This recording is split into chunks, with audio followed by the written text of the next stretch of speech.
She thought she was invisible that afternoon. No bodyguards. No black SUVs parked outside. Just a quiet corner table, a cup of coffee going cold, and 60 stolen minutes away from the empire that bore her name. Celestine Arkwright had survived hostile takeovers, Senate hearings, and boardrooms full of men who underestimated her before they learned better. But she never saw the hand coming. The slap landed hard enough to turn her head, hard enough to silence an entire cafe. And the man who did it stood over her laughing, because he thought no one in that room would dare stop him. He was wrong about one person. If this story already has your heart pounding, you're exactly where you belong.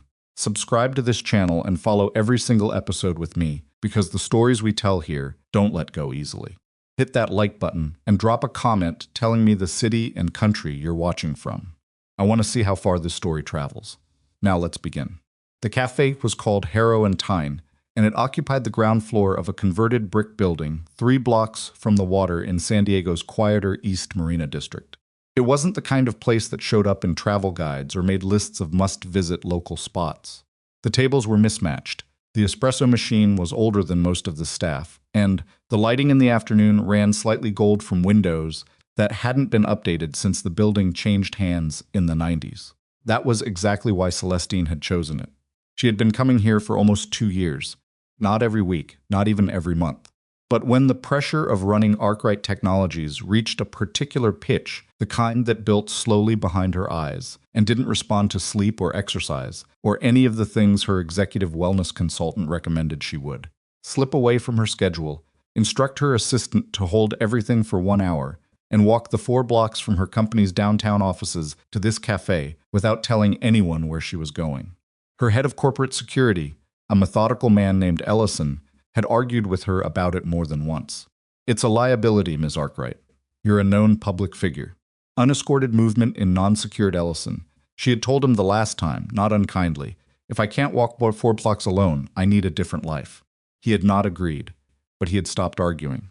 Today, she had ordered a dark roast and a slice of walnut bread she hadn't touched, and sat in the corner chair that kept her back to the wall, and gave her a clear line to the door, a habit she couldn't explain except that she'd always been this way. Even before the money, even before the company, even when she was 22 years old, sleeping on an air mattress in a studio apartment with a laptop and a business plan that everyone told her was too ambitious. She was reading contracts on her tablet when she heard the bell above the door. She didn't look up. The footsteps that crossed the cafe's worn wood floors were not the footsteps of someone ordering coffee. They were deliberate, weighted, the kind of steps that parted space rather than moved through it. Several customers looked up instinctively at the sound of them, the same way people glance toward the sky when something changes in the air pressure before a storm. Celestine felt the shift before she identified it. She looked up when the shadow reached her table. Rourke Dalka was not a physically imposing man. He was perhaps 50, medium height, with a neck that had thickened over the years and the kind of tan that came from boats rather than beaches. He wore a suit that cost more than most cars and carried himself the way men do when they have spent decades mistaking money for authority. His hair was silver at the temples, and his eyes, when Celestine met them, were flat and certain in the way of a man who had rarely been told no and intended to keep it that way. He pulled out the chair across from her without asking. He sat down without asking. He set a manila folder on the table between them, slid it toward her, and placed both hands flat on the surface as though completing the opening move of a chess game. "You canceled my contract," he said. "No greeting, no preamble." Celestine set her tablet face down on the table. Her voice when it came was level. "I did. $42 million in annualized business, Celestine. Mr. Dalka." Her use of his last name was deliberate, a quiet correction. "Your company billed Arkwright Technologies for services that were either never rendered or were grossly inflated. When our internal audit identified the discrepancy, I made a business decision. The contract was terminated. Your audit was wrong."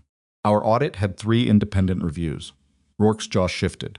His hands, still flat on the table, pressed down slightly. "That folder contains a revised service agreement, structured differently, more transparent." He said the last word as though it tasted strange in his mouth. "I need you to sign it today. Consider it a goodwill restoration of the relationship." Celestine did not open the folder. "I'm not going to sign that, Mr. Dalka. You should think about that answer before you commit to it." "I've thought about it." Silence dropped between them like something solid. The barista behind the counter, a young woman with paint-stained fingers, who had been watching for the last 30 seconds, quietly reached for her phone beneath the register. Rourke leaned forward. His voice dropped to something that was meant to be intimate and came across instead as what threatening. You're 30 years old. You built something remarkable. I'll grant you that. But you don't understand the kind of people you're dealing with when you start pulling on threads in the wrong sweater. There are relationships in place, long-standing relationships that operate on trust and mutual benefit. When someone disrupts those relationships carelessly, Rourke, she said his first name now, not warmth but precision, the way a surgeon identifies an instrument. I canceled a contract because your company defrauded mine. If there are legal consequences you're concerned about, beyond the contract termination, I'd suggest speaking with your attorneys. This conversation is over. She reached for her tablet. His hand came down over her wrist. The grip was hard. Not a tap, not a touch of grip, fingers closing tight enough to bruise. Celestine went very still the way people do, in the first fraction of a second, when the body hasn't yet decided between fight and flight, when the brain is still catching up with what just happened. Several people nearby had already turned. A man 2 tables away, late 30s, wearing a worn denim jacket and work boots that had seen better years, a smudge of grease visible along one forearm, had gone very still in his chair, watching. Rourke released her wrist. He sat back. And then, with the precise calculation of a man who had decided the performance required escalation, he leaned forward one final time. The slap was open-palmed and sharp, and landed across Celestine's left cheek, hard enough to knock her sideways in her chair. The cafe went completely silent. Not the usual quiet of a lull in conversation. The total, dropped silence of approximately 20 people simultaneously forgetting how to speak. Celestine's coffee cup had tipped over on impact, spreading a dark stain slowly across the white tablecloth. She sat very straight, one hand raised to her cheek. Not crying, she would not give him that. Her dark eyes locked on his face with an expression that had nothing of fear in it and everything of controlled fury. Rourke straightened his jacket cuffs. Sign the agreement, he said quietly. Take a few days to reconsider. I'll be in touch. He began to stand. The man in the denim jacket was already on his feet. Brenner Holt had come to Harrow and Tyne for the same reason he came every Wednesday, between drop-off and his first afternoon job. The coffee was strong, the staff left you alone, and the corner booth near the window had enough light to read by. He had been working through a parts catalog for a vintage Porsche restoration, a paying client, finally, after 2 months of smaller jobs, and he was on his second cup and had been there long enough that the barista knew his name. He was not the kind of man who looked for trouble. He was also not the kind of man who had been able to sit still and watch a woman get hit since he was 19 years old. He was standing before the sound of the slap had finished echoing. His chair scraped back. He set the parts catalog down without marking his page. He crossed the floor with the unhurried economy of someone who knew exactly how far it was and exactly what he intended to do when he got there, which was nothing dramatic, nothing aggressive, just place himself between the man in the expensive suit and the woman holding her cheek. He stepped in front of Celestine. Rourke looked at him. He took in the denim jacket, the worn boots, the work grease on his hands, the way his shirt wasn't quite pressed. He took all of that in, and his expression arranged itself into something dismissive and faintly amused. I'd sit back down, Rourke said. I think you should leave, Brenner said. His voice was quiet, not aggressive, not puffed up. Just quiet in the way that certain rooms go quiet, not empty, but settled, all the energy gone still and flat and completely certain of itself. This is a private business conversation. Rourke's tone was patient now, the patience of a man explaining something elementary to someone who doesn't quite grasp the situation. You've misread it. Sit down and nothing happens to you.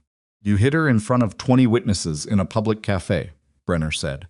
There's nothing to misread. Hero.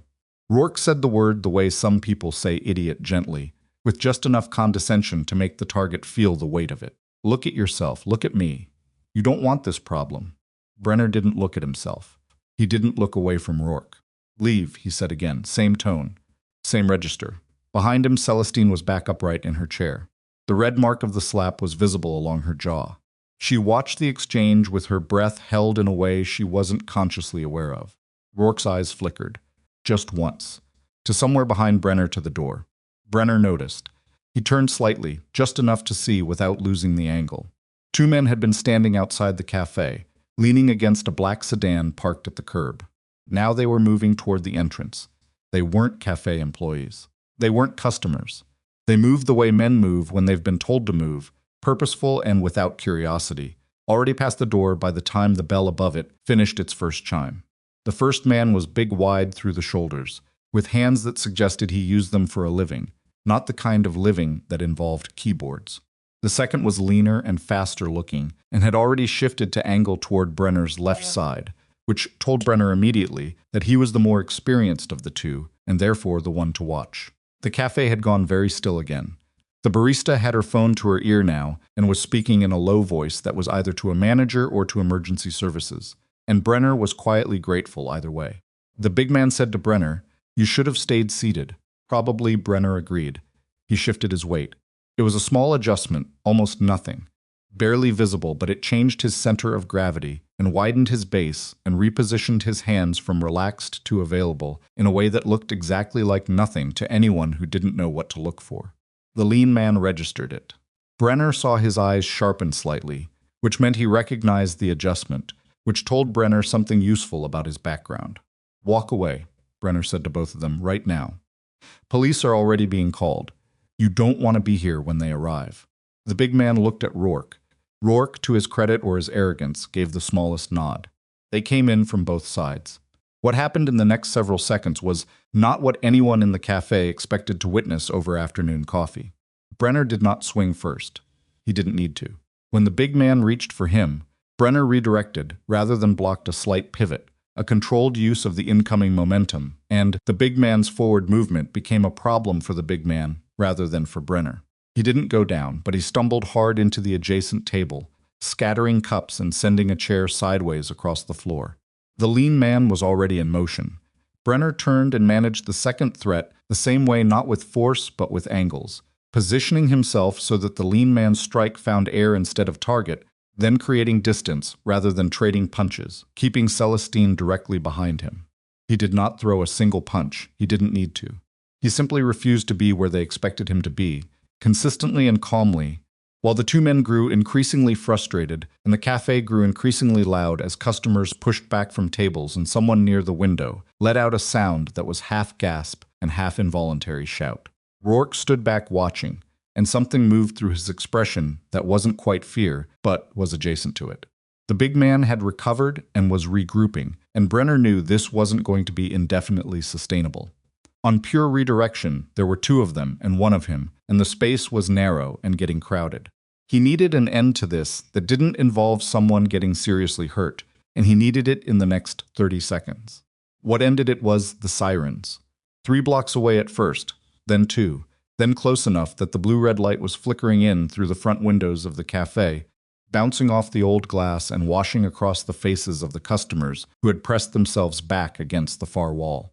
The lean man looked at Rourke. Rourke looked at Brenner. Brenner looked at Rourke and said nothing. Rourke straightened his jacket again.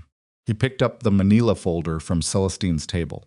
He tucked it under his arm. He looked down at Celestine, at the mark still red on her jaw, and his voice when he spoke was very quiet and very controlled. "Think hard about the next decision you make." He wasn't looking at Brenner. He was looking at her. Sometimes it's the decision you don't see coming that does the most damage. He turned and walked to the door. The two men followed. They were gone before the first police cruiser pulled to the curb. The cafe stayed very quiet for about 5 seconds after the door closed. Then everyone started talking at once. Brenner turned to Celestine.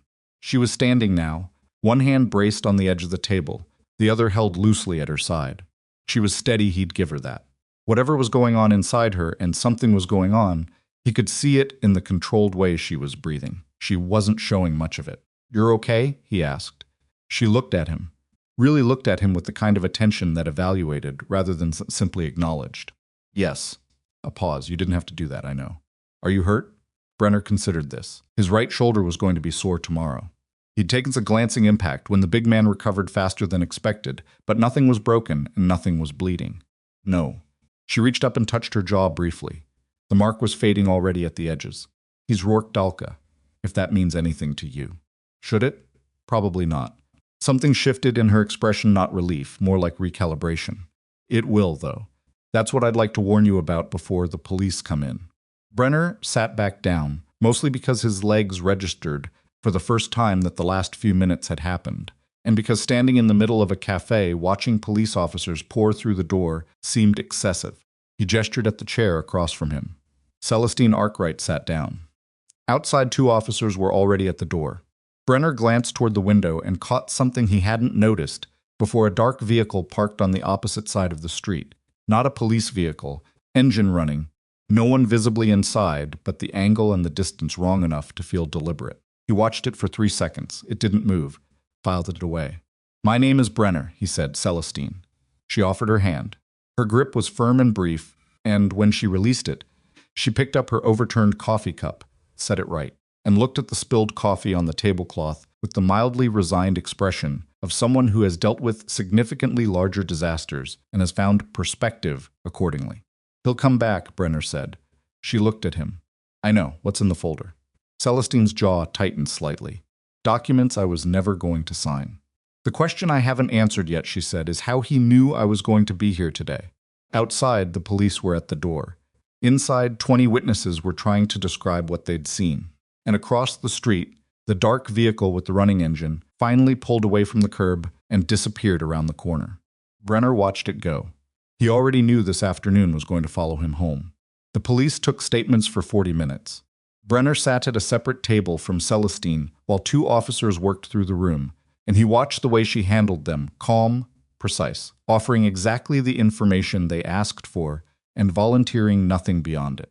She had the specific composure of someone who had spent years in rooms full of people trying to extract things from her. The officers treated her with the careful courtesy people extend towards someone whose name they've recognized, which told Brenner the recognition had happened quickly, and confirmed what the mention of Rourke Dalka had already suggested. Whoever this woman was, she was not ordinary. He gave his own statement without editorializing. He described what he saw, what he did, and where the 2 men had gone.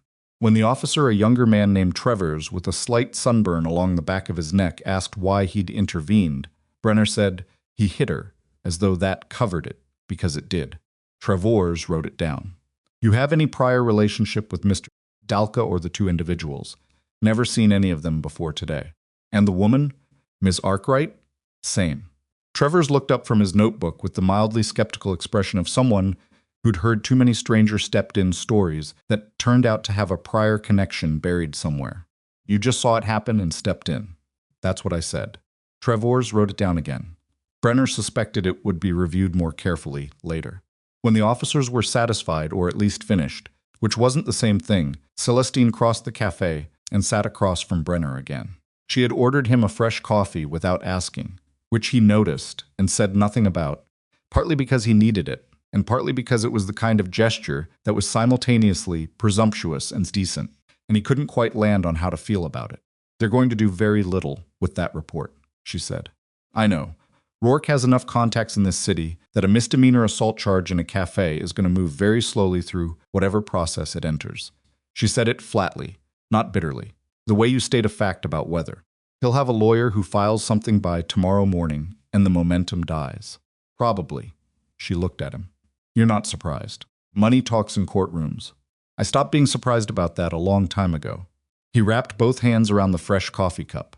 The heat felt good. The adrenaline was still metabolizing out of his system, leaving the slight physical fatigue that always followed it, a feeling he hadn't experienced in years and recognized immediately. "What I am is curious about something." "Go ahead." "He knew where you'd be. You said that yourself before the police came in. This place isn't exactly on your public calendar." Celestine's expression didn't change, but something in her eyes did a slight sharpening, the adjustment of someone who has just confirmed a suspicion they were hoping was wrong. "No, it isn't." "So either he had you followed for a while and figured out the pattern, or someone told him." A pause, long enough to be meaningful. "Yes. Which one do you think it is?" She picked up her own coffee, a replacement the barista had brought her without charge. The girl behind the counter, watching the whole exchange with the barely concealed attention of someone who would have a story to tell for the rest of the week. "I've been coming here for almost 2 years. Not on a schedule. Irregularly, when I need to." She set the cup down. "It would be very difficult to predict from observation alone." Then someone told him. "That's the conclusion I keep arriving at." She said it quietly, not dramatically. just with the quiet weight of someone staring at a door they don't want to open because they already know what's on the other side. Brenner studied her for a moment. The mark on her jaw had settled into something that would bruise by evening not badly, but enough to be visible tomorrow. She hadn't mentioned it again. He got the impression she was the type who acknowledged pain once and then moved past acknowledging it. Who knew you were here today?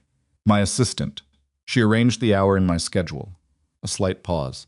And my head of security, Ellison, who disapproves of the habit, but has stopped trying to change it. Anyone else? I didn't announce it to anyone else.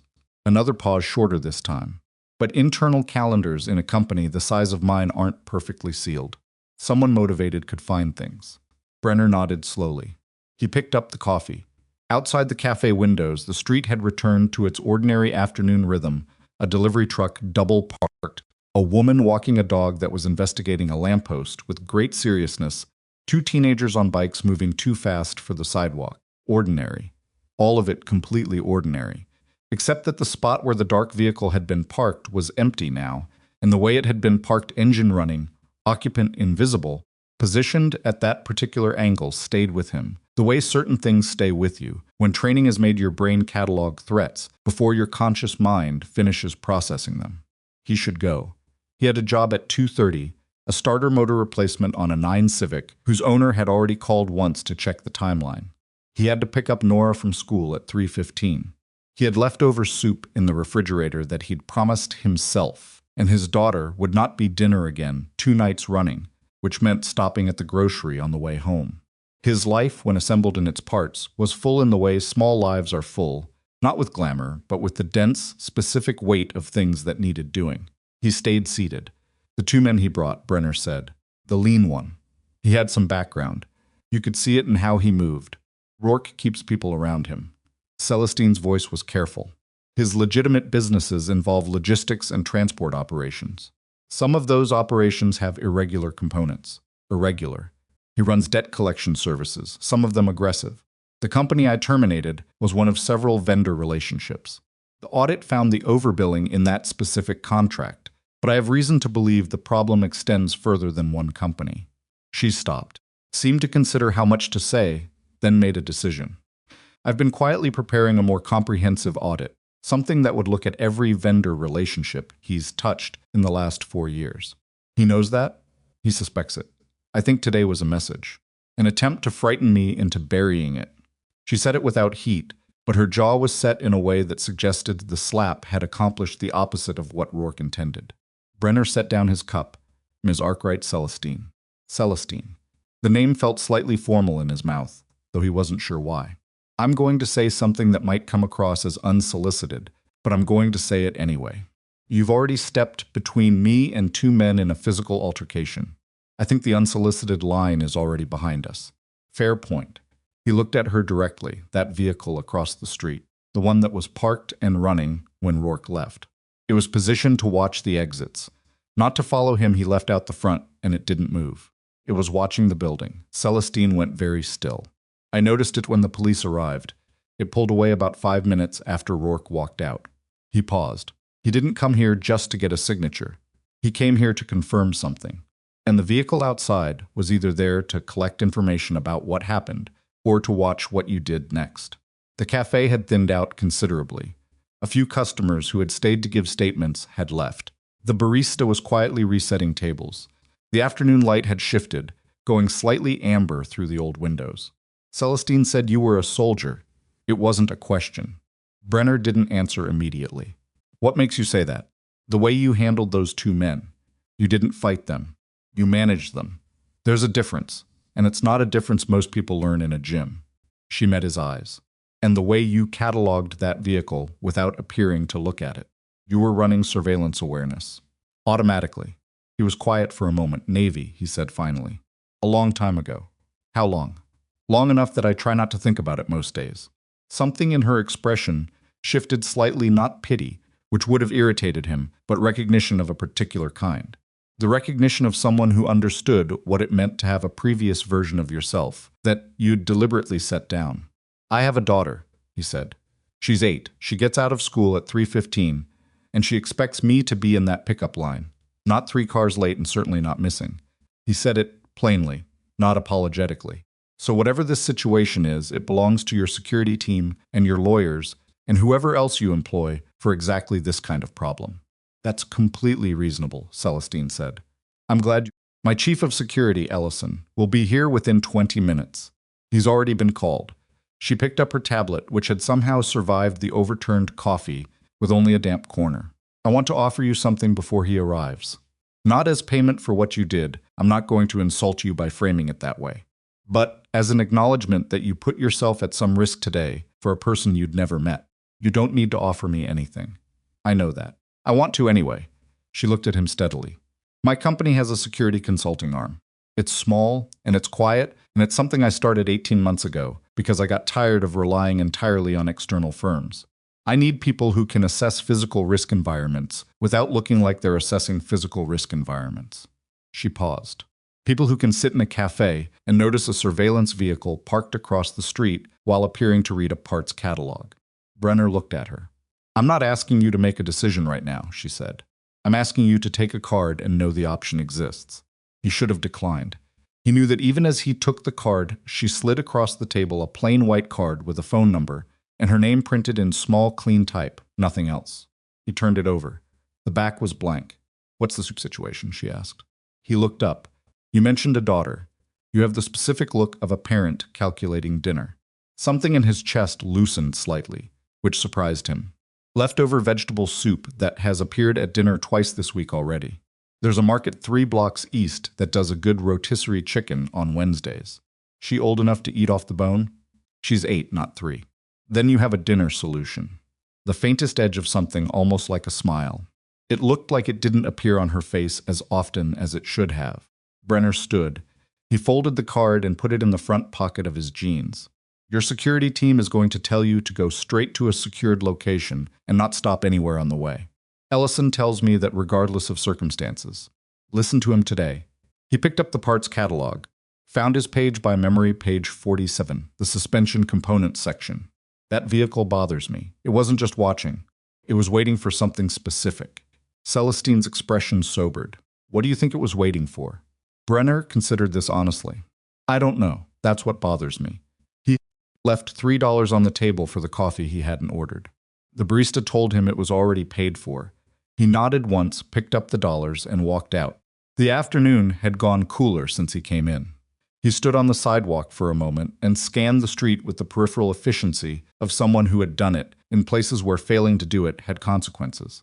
The dark vehicle was not back. The street was ordinary. A man walking a bicycle. A food delivery courier cutting the corner too close. An older woman carrying 2 cloth grocery bags who glanced at him briefly and then looked away. He turned east toward where he'd parked his truck. He had gone about a block and a half when his phone buzzed. Unknown number. He almost didn't answer.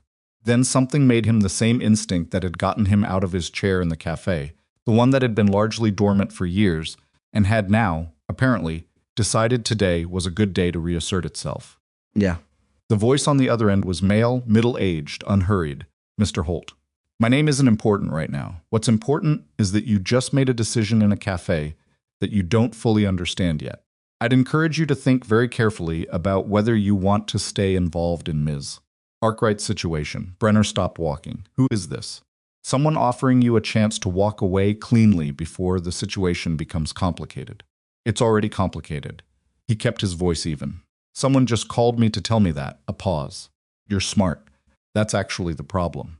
Smart people ask questions, and the questions you'd ask in this situation are ones that certain people would prefer not to answer.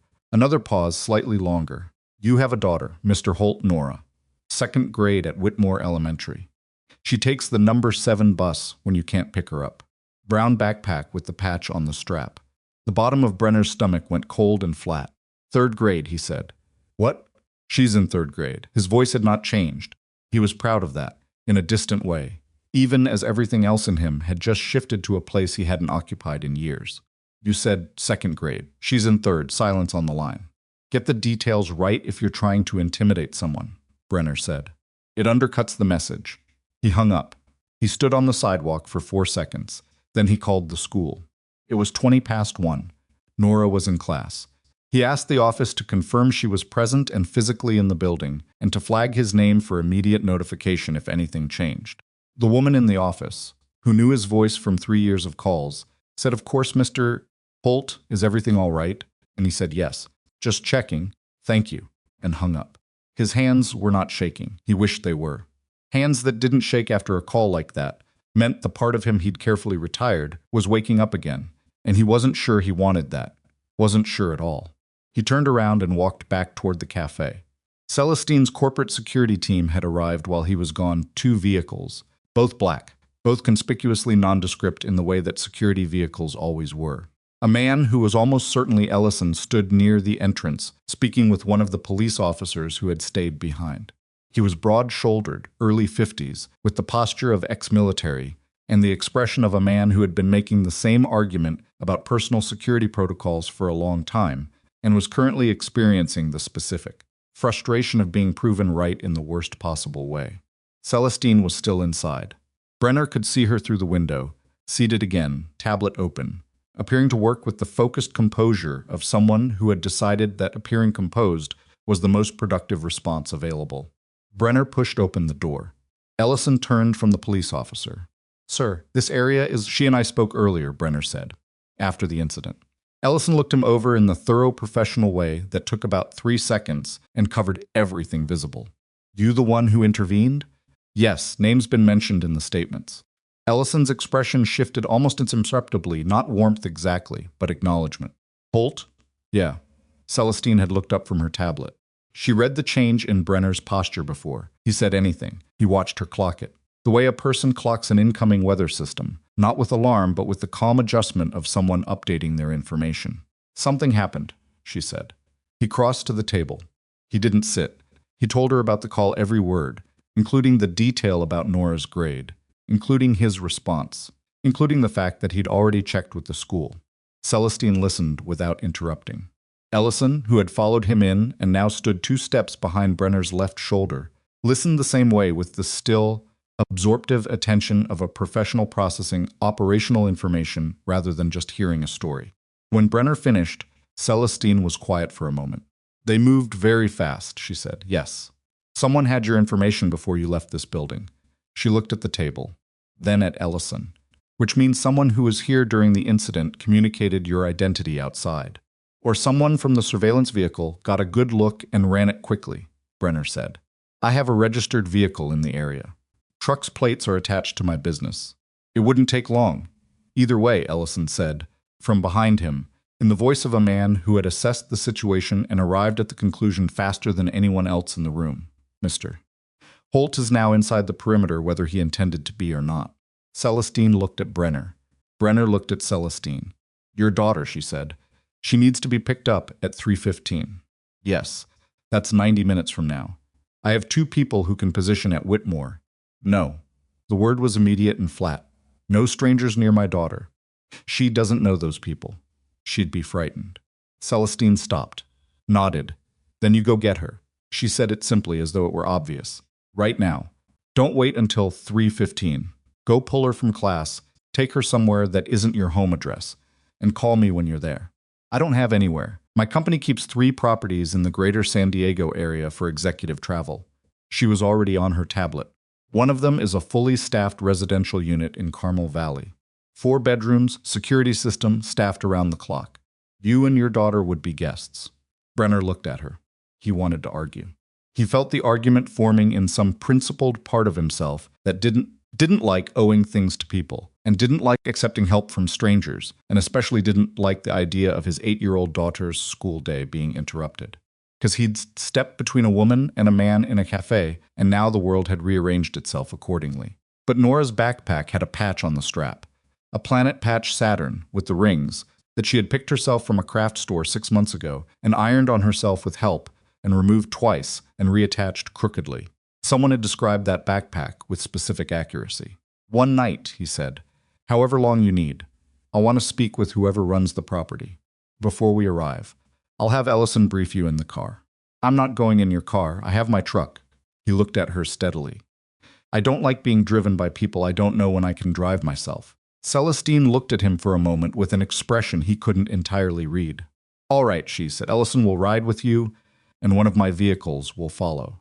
Brenner thought about pointing out that riding with Ellison was essentially the same thing as being driven by someone he didn't know, but Ellison was standing right there, and the clock was moving, so he let it go.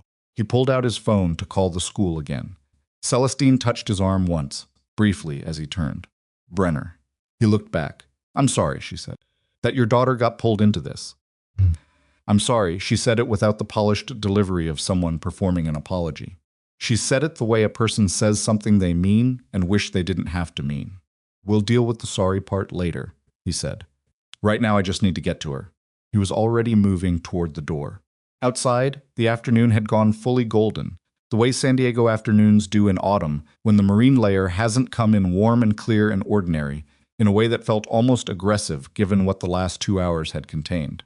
Brenner walked to his truck, an 11-year-old Ford F-150 with a faded blue paint job and a dent in the rear passenger panel that he kept meaning to fix and never did. He climbed in, started the engine. The radio came on automatically to the station. Nora had set something with too much bass and cheerful vocals that he found mildly annoying and had never changed because she liked it. Ellison appeared at the passenger door and got in without asking, which Brenner had expected and chose not to make into a conversation. He pulled out into traffic. Service record? Ellison asked. Not aggressively. Just 2 former military men cutting to the relevant information. SEAL. Team 3, separated 6 years ago. A pause. I was Army, Rangers, got out 15 years back. He didn't offer more and Brenner didn't ask for more. The vehicle you saw outside. Can you describe it? Dark blue or black late model sedan. American make, domestic plates, though I didn't catch the number. Tinted windows. Parked facing north with the nose angled to watch the cafe entrance and the east side exit, he navigated around a delivery truck. It sat for approximately 12 minutes after Rourke left before it pulled out. Pulled south, not north away from the direction Rourke's car went. Ellison was typing into his phone as Brenner talked. Separate from Rourke's team. That's my read. It wasn't there to support him. It was there to watch the aftermath, which means someone else has an interest in Ms. Arkwright's situation. Which means, Brenner said, that this is bigger than a canceled contract. They drove without speaking for a moment. She didn't tell you everything, Ellison said. Not accusatory. Just a fact, no. Brenner changed lanes. She told me enough for me to understand why Rourke wanted the signature. She didn't tell me what the signature would have actually concealed, because she doesn't fully know yet herself. Ellison put his phone away. The audit she mentioned. It's further along than she indicated. We found things 3 weeks ago that concern me significantly. Transactions that trace back to someone inside the company. Not low level. Brenner glanced at him. How high? High enough that I've been sleeping badly for 3 weeks. He looked out the windshield. And high enough that I didn't tell her until I was certain, because telling her too early and getting it wrong would be worse than waiting. And now I'm certain. Ellison's voice was flat, and today convinced me that whoever it is knows she's getting close. The school was 4 minutes away. Brenner could see the shape of the afternoon, ahead of him Nora's confusion when he arrived early, the questions he'd have to answer without fully answering, the disruption to the orderly small universe of her day. She was a kid who liked things to follow their expected shape.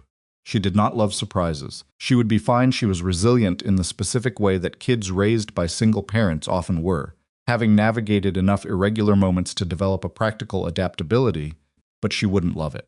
He would tell her it was an early weekend, a little adventure. She liked adventures. He pulled into the school's visitor lot. He left the engine running. Stay in the truck, he said to Ellison. Ellison didn't argue. Brenner walked across the parking lot toward the school's main entrance. The afternoon sun was at the angle, where it put everything in slightly too sharp relief, the way light does when you're paying close attention to things you don't want to look at directly. He signed in at the front office. The woman there, Mrs. Patel, whose reading glasses she wore, pushed up on her forehead, and whose coffee mug said "World's Okayest Secretary," which she had bought herself as a joke and displayed with pride, looked up when he came in. Mr. Holt, you called earlier. I need to take Nora now. I know it's early. I'll send a note tomorrow, Mrs. Patel looked at his face. She had known him for 3 years. She knew what he looked like when things were fine. She picked up the phone without asking any further questions and called down to the 3rd grade classroom. 3 minutes later, Nora Holt came down the hall in her sneakers that lit up at the heels and her backpack with the planet patch, Saturn, rings, slightly crooked, and she was talking before she reached him. "Dad, we were in the middle of the science unit, Mrs. Abernathy said I can borrow the worksheet, but I have to return it tomorrow because it's the only—" She stopped, looked up at him. Her face, which was shaped like his but had her mother's eyes dark brown, wide-set, watchful, shifted as children's faces do when they read something in a parent's expression that doesn't match the ordinary register. "What happened?" "Nothing bad," he said immediately. And then, because she was 8 and not 3, and had her mother's instinct for a half-truth, something at work got complicated. "We're going to stay somewhere else tonight. Kind of an adventure." "What kind of adventure?" "The kind with a pool, I think." Nora considered this. "Does it have a pool?" "I'll check on that." "If it doesn't have a pool, it's not really an adventure." "Fair, standard," Brenner said. He put his hand on her shoulder and walked her toward the door. She was talking again about the science worksheet, about the pool, about whether she could bring her library book, and he listened to all of it and answered the parts that needed answering and let the rest of it wash over him, the ordinary specific warmth of his daughter's voice filling the corridor of the school and following them out into the afternoon light. Behind him, through the glass doors, Mrs. Patel was watching. She picked up the phone again. Not to call anyone. Just to hold it the way people hold things when they're not sure what's coming, but can feel something coming anyway.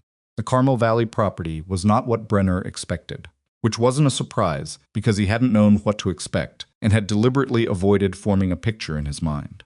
The place that emerged from behind an automated gate at the end of a private road was a single-story house built into a gentle slope, wide and low, with the kind of landscaping that looked natural because someone had worked very hard to make it look natural. It was not a mansion. It wasn't trying to be. It was the kind of house that said money quietly, the way a well-made watch says money not by being loud, but by being exactly right in every detail. Nora said it has a pool. "It has a pool," Brenner confirmed. "So it's a real adventure, apparently." She was out of the truck before he'd fully stopped, backpack bouncing, already halfway to the gate where a property manager named Dara, a composed woman in her 40s, who had clearly been briefed by Ellison, and who had the professional serenity of someone accustomed to receiving unexpected guests, without visible opinion, was waiting to let them in.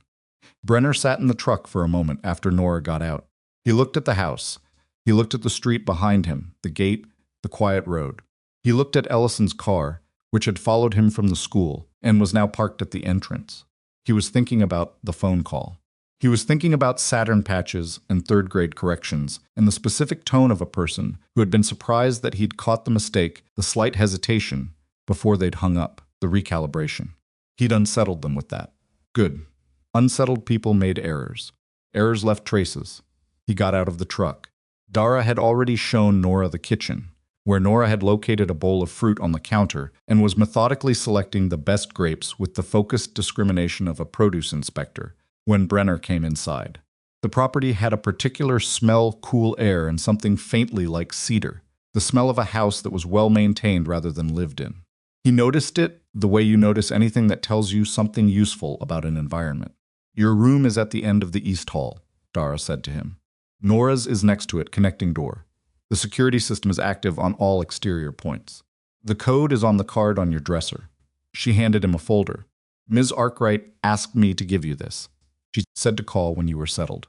He took the folder. It was thin, 4 or 5 pages inside. "There's food in the refrigerator," Dara added. "Actual groceries. I had someone bring things this afternoon." A slight pause that suggested she was aware of the awkwardness of the situation and had decided professional practicality was the best response to it. "Rotisserie chicken," Miss Arkwright specified. Brenner looked at her. "Her instruction," Dara said, with a perfectly neutral expression of a professional who had long ago made peace with employers who had specific ideas. He thanked her. He went to find Nora, who had moved from the grapes to investigating the pool situation through the glass sliding doors with the methodical inspection of someone planning a future activity, and told her dinner in an hour, "Don't go outside yet." Yes, the pool would still be there tomorrow, and she said, "Dad, the pool doesn't go anywhere," with the patience of someone explaining something obvious, and he said, "You're right," and went to his room. He sat on the edge of the bed and opened the folder. The first page was a briefing document, single-spaced, dense, clearly produced quickly. It covered Rourke Dalka's business history over the past 7 years.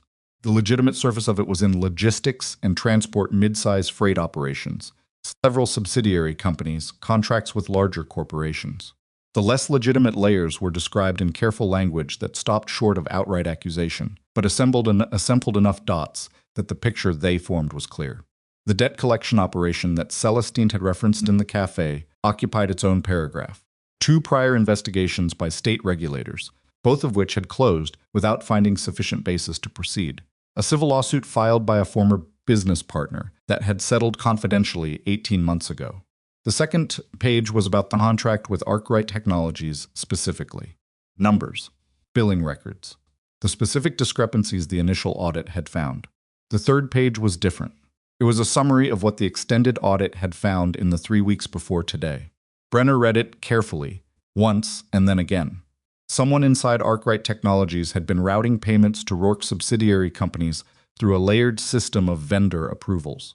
The payments were structured to stay beneath the threshold that triggered automatic executive review just under the limit, consistently, across dozens of transactions over 2 years. The total identified so far was somewhere north of $9 million. At the bottom of the third page, in handwriting rather than print, was a single line in Celestine's hand. The payments were approved at COO level. His name is Warren Greel. I've known him for 6 years. Brenner stared at that line for a moment. Then he picked up his phone and called the number on the plain white card. She answered on the second ring. "You read it," she said. "Yes. I wrote that note 2 hours ago. I needed to write it down because I keep every time I try to hold it as a fact in my head. Something in me pushes back." Her voice was controlled, but there was something underneath it, a specific kind of tiredness that came not from lack of sleep, but from maintaining composure over an extended period. Warren hired half the current executive team. He built the vendor approval process that was used to hide the payments. He's been with the company since before my second funding round. How long have you known? That it points to him specifically? 4 days. A pause. I've been waiting for Ellison to find something that contradicted it. He hasn't found anything that contradicted it. Brenner stood up, moved to the window. The property's back garden was visible from here, the pool that Nora had identified, and beyond it a slope of native grasses that caught the last of the evening light. The cafe today. He knew you'd be there. Yes. Did Greel know about the cafe? Silence. Long enough that he could hear her processing it, running back through whatever she remembered, looking for the moment she might have mentioned it, the offhand comment, the scheduling detail shared in passing. "I mentioned it to my assistant, as I told you," she said slowly. "And I mentioned it 2 days ago at the end of a leadership meeting that ran long. I said I needed to find an hour this week to decompress. And Warren said, 'What does that look like for you?' And I said, 'Usually coffee somewhere quiet.' And he said, 'Stopped.' He asked where. He asked where." Her voice had gone flat with the specific flatness of someone landing on a fact they'd been hoping not to land on. He was joking. Or I thought he was joking. He said, "Name a coffee shop, and I'll have flowers sent to make it less depressing." I said, "Harrow and Tyne." Another pause. I thought it was a nice thing to say.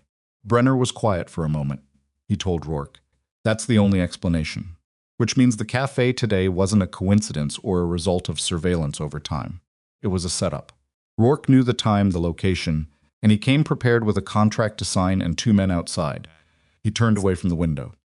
"What was in that contract, Celestine? The one he wanted you to sign?" "I had a copy sent to my legal team this afternoon. I haven't seen their full analysis yet, but the preliminary read is that it would have restructured the vendor relationship in a way that retroactively legitimized several of the payment transfers. Signed by me, it would have made the transactions look like authorized business decisions rather than fraud. It would have put the liability on you. Yes, even if I didn't understand what I was signing, my signature on that document would have significantly complicated any future prosecution."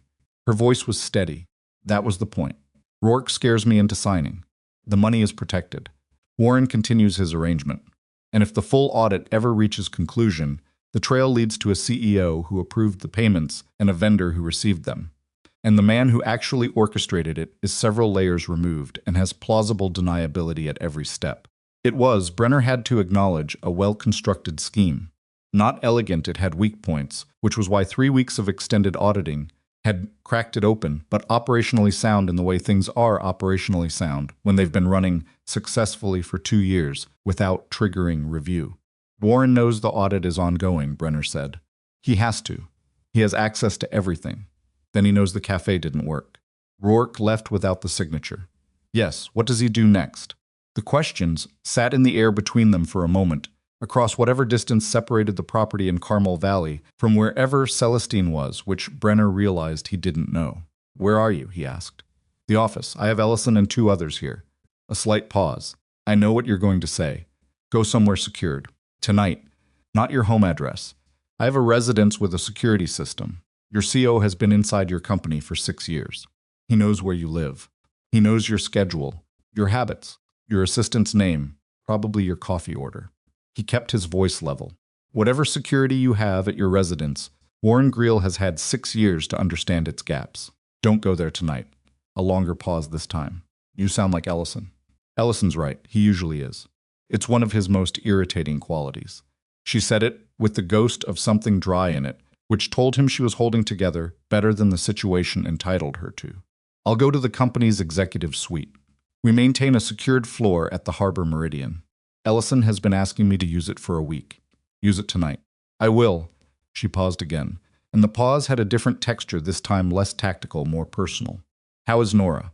He looked toward the hallway, from which the faint sound of Nora's sneakers squeaking on the tile could be heard as she explored the house with the systematic curiosity of a child in a new environment. "She found the pool," he said. "She's developed a plan to use it tomorrow morning at what she considers first light, which is probably around 6:30. The temperature might be fine by then. It's heated. I'll tell her that. It'll accelerate the timeline." Something in the tone had shifted, slightly. The way tones shift when 2 people who've been talking about difficult things find a moment of ordinary ground between them, and neither wants to leave it too quickly. Then Brenner's other phone buzzed. The old one, the one he kept charged but rarely used, the number attached to his former contractor designation that he'd kept active at the recommendation of a former team leader. Said you never know, and Brenner had never argued, because you never did know. He looked at the screen. The text was from a number he recognized immediately, in the way you recognize certain things that have been dormant rather than forgotten. The name attached to it in his contacts was a first name only Marcus, and Marcus had been his team's intelligence officer for 4 years, and had transitioned to a consulting role with a federal agency after leaving the service, the specific agency of which had never been discussed explicitly. The text said, "Heard you had an interesting afternoon. Call me when you can. This one's bigger than the ladies' company." Brenner stared at it. He said to Celestine, "I'll call you in the morning. Get to the Meridian tonight and don't use your regular car." "Brenner, I mean it. Different car, different driver. Tell Ellison I said that, and he'll agree with me." He hung up. He sat for a moment on the edge of the bed in the quiet room of a house that belonged to a woman he'd known for approximately 6 hours. Through the wall, he could hear Nora in the connecting room, the sound of her backpack zipper, the sound of the library book being retrieved, the small domestic sounds of a child settling into a new space with more ease than most adults managed. He called Marcus. Marcus answered on the first ring. "You okay?" "Yes." "How do you know about today?"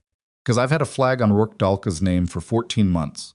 When the police report from the Café hit the system this afternoon, and your name was in it, my flag went active." A pause. Brenner could hear the ambient sound of an office space, somewhere not a busy one, a quiet one.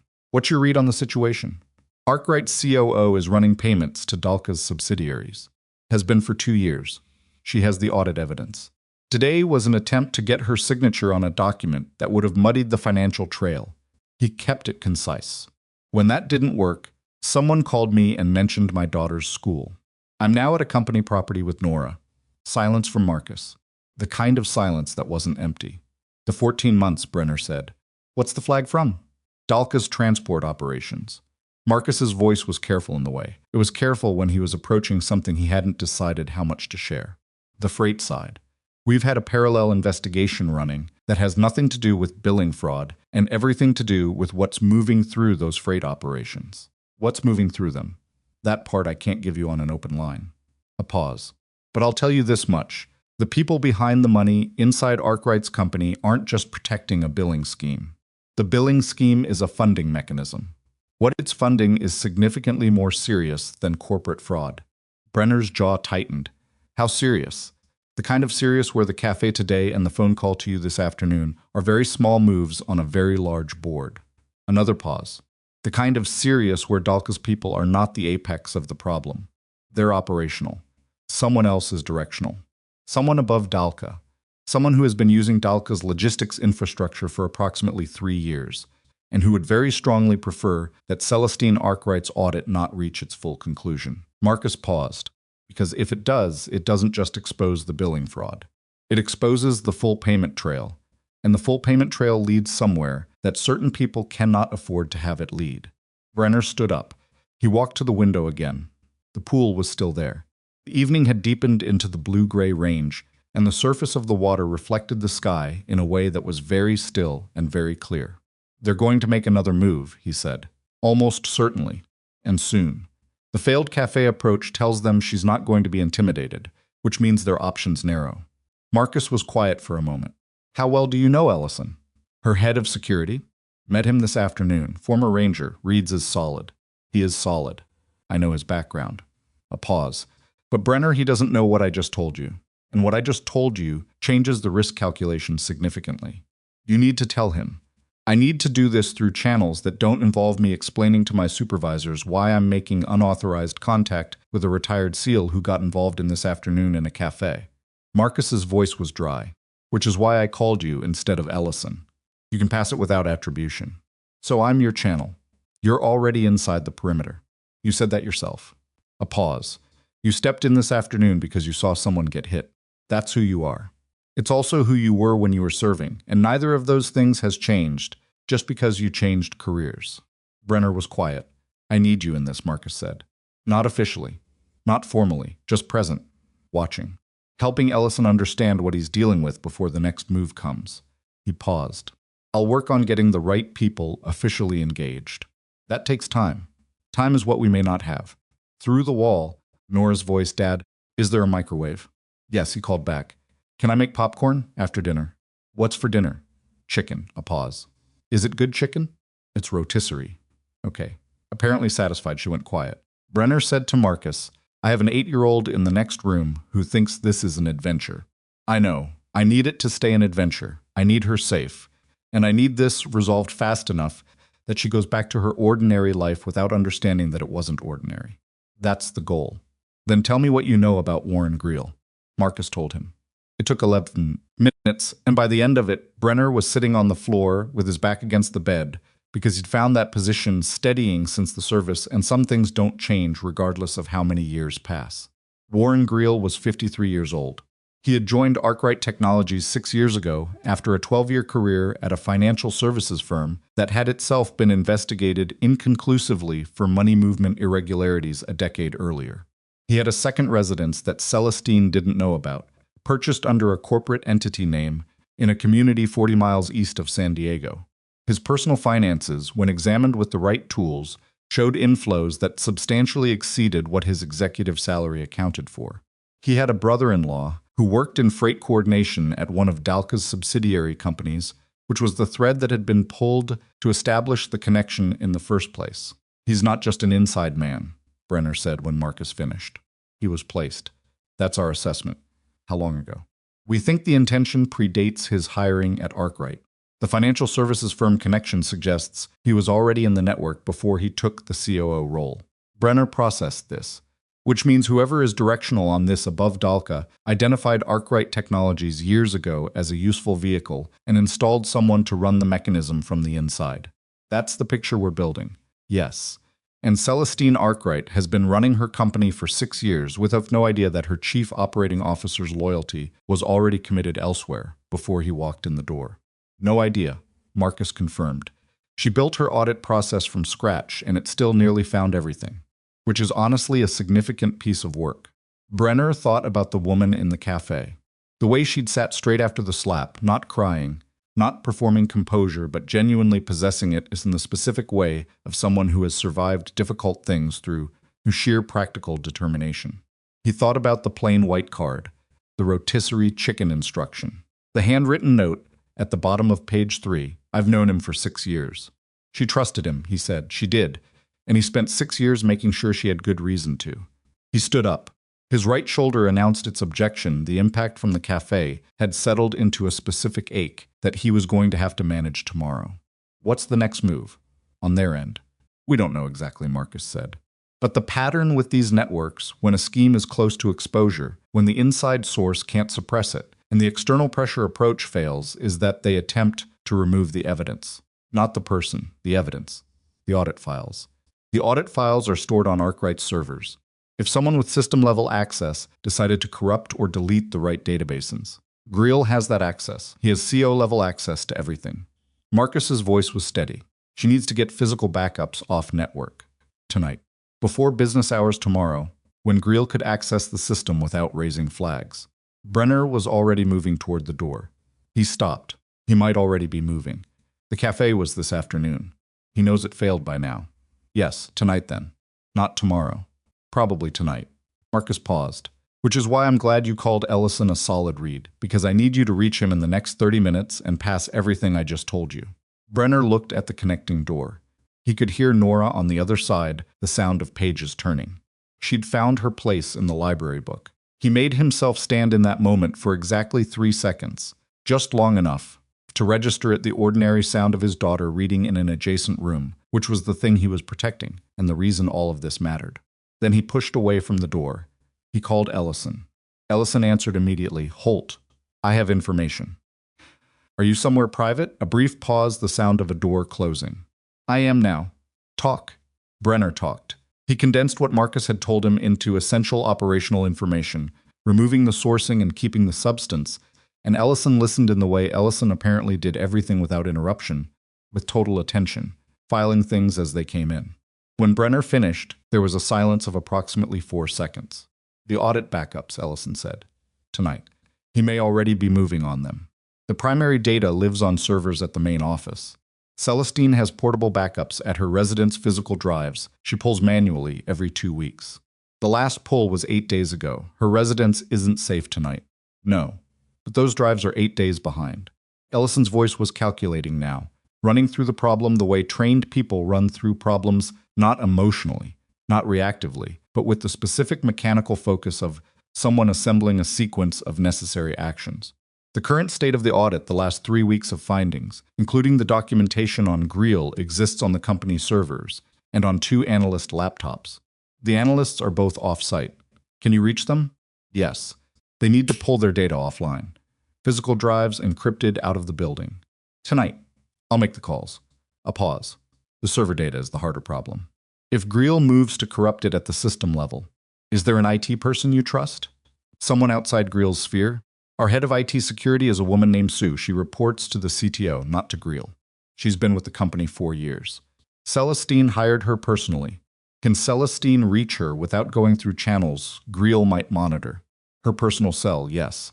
Then Celestine calls Sue directly tonight and has her initiate an emergency server snapshot to an off-network location. Whatever the process is for that. He paused. Can she do it without triggering a visible alert that Greel would see? Ellison was quiet for a moment. I'll ask Sue. Another pause. Holt. Yeah. What you're describing, if it's accurate about the scale of what's behind Dalka, this isn't just corporate fraud. No. How confident are you in your source? Brenner thought about Marcus. 14 months of a flagged name. The careful specificity of everything he'd said. Confident enough to act on it tonight. Good enough for me, Ellison paused. I'm going to need to brief Celestine. She's at the office still? Yes. Do it in person. Nowhere that has a phone connection to Greel. And Ellison, don't brief her in a room with a phone or a computer on. He's been inside her company for 6 years. Assume anything network connected could potentially be accessed. A silence. You think the surveillance goes that deep? I think the person who planned this is careful enough that we should assume it does until we know otherwise. He paused. Tell her about Greel directly. Don't soften it.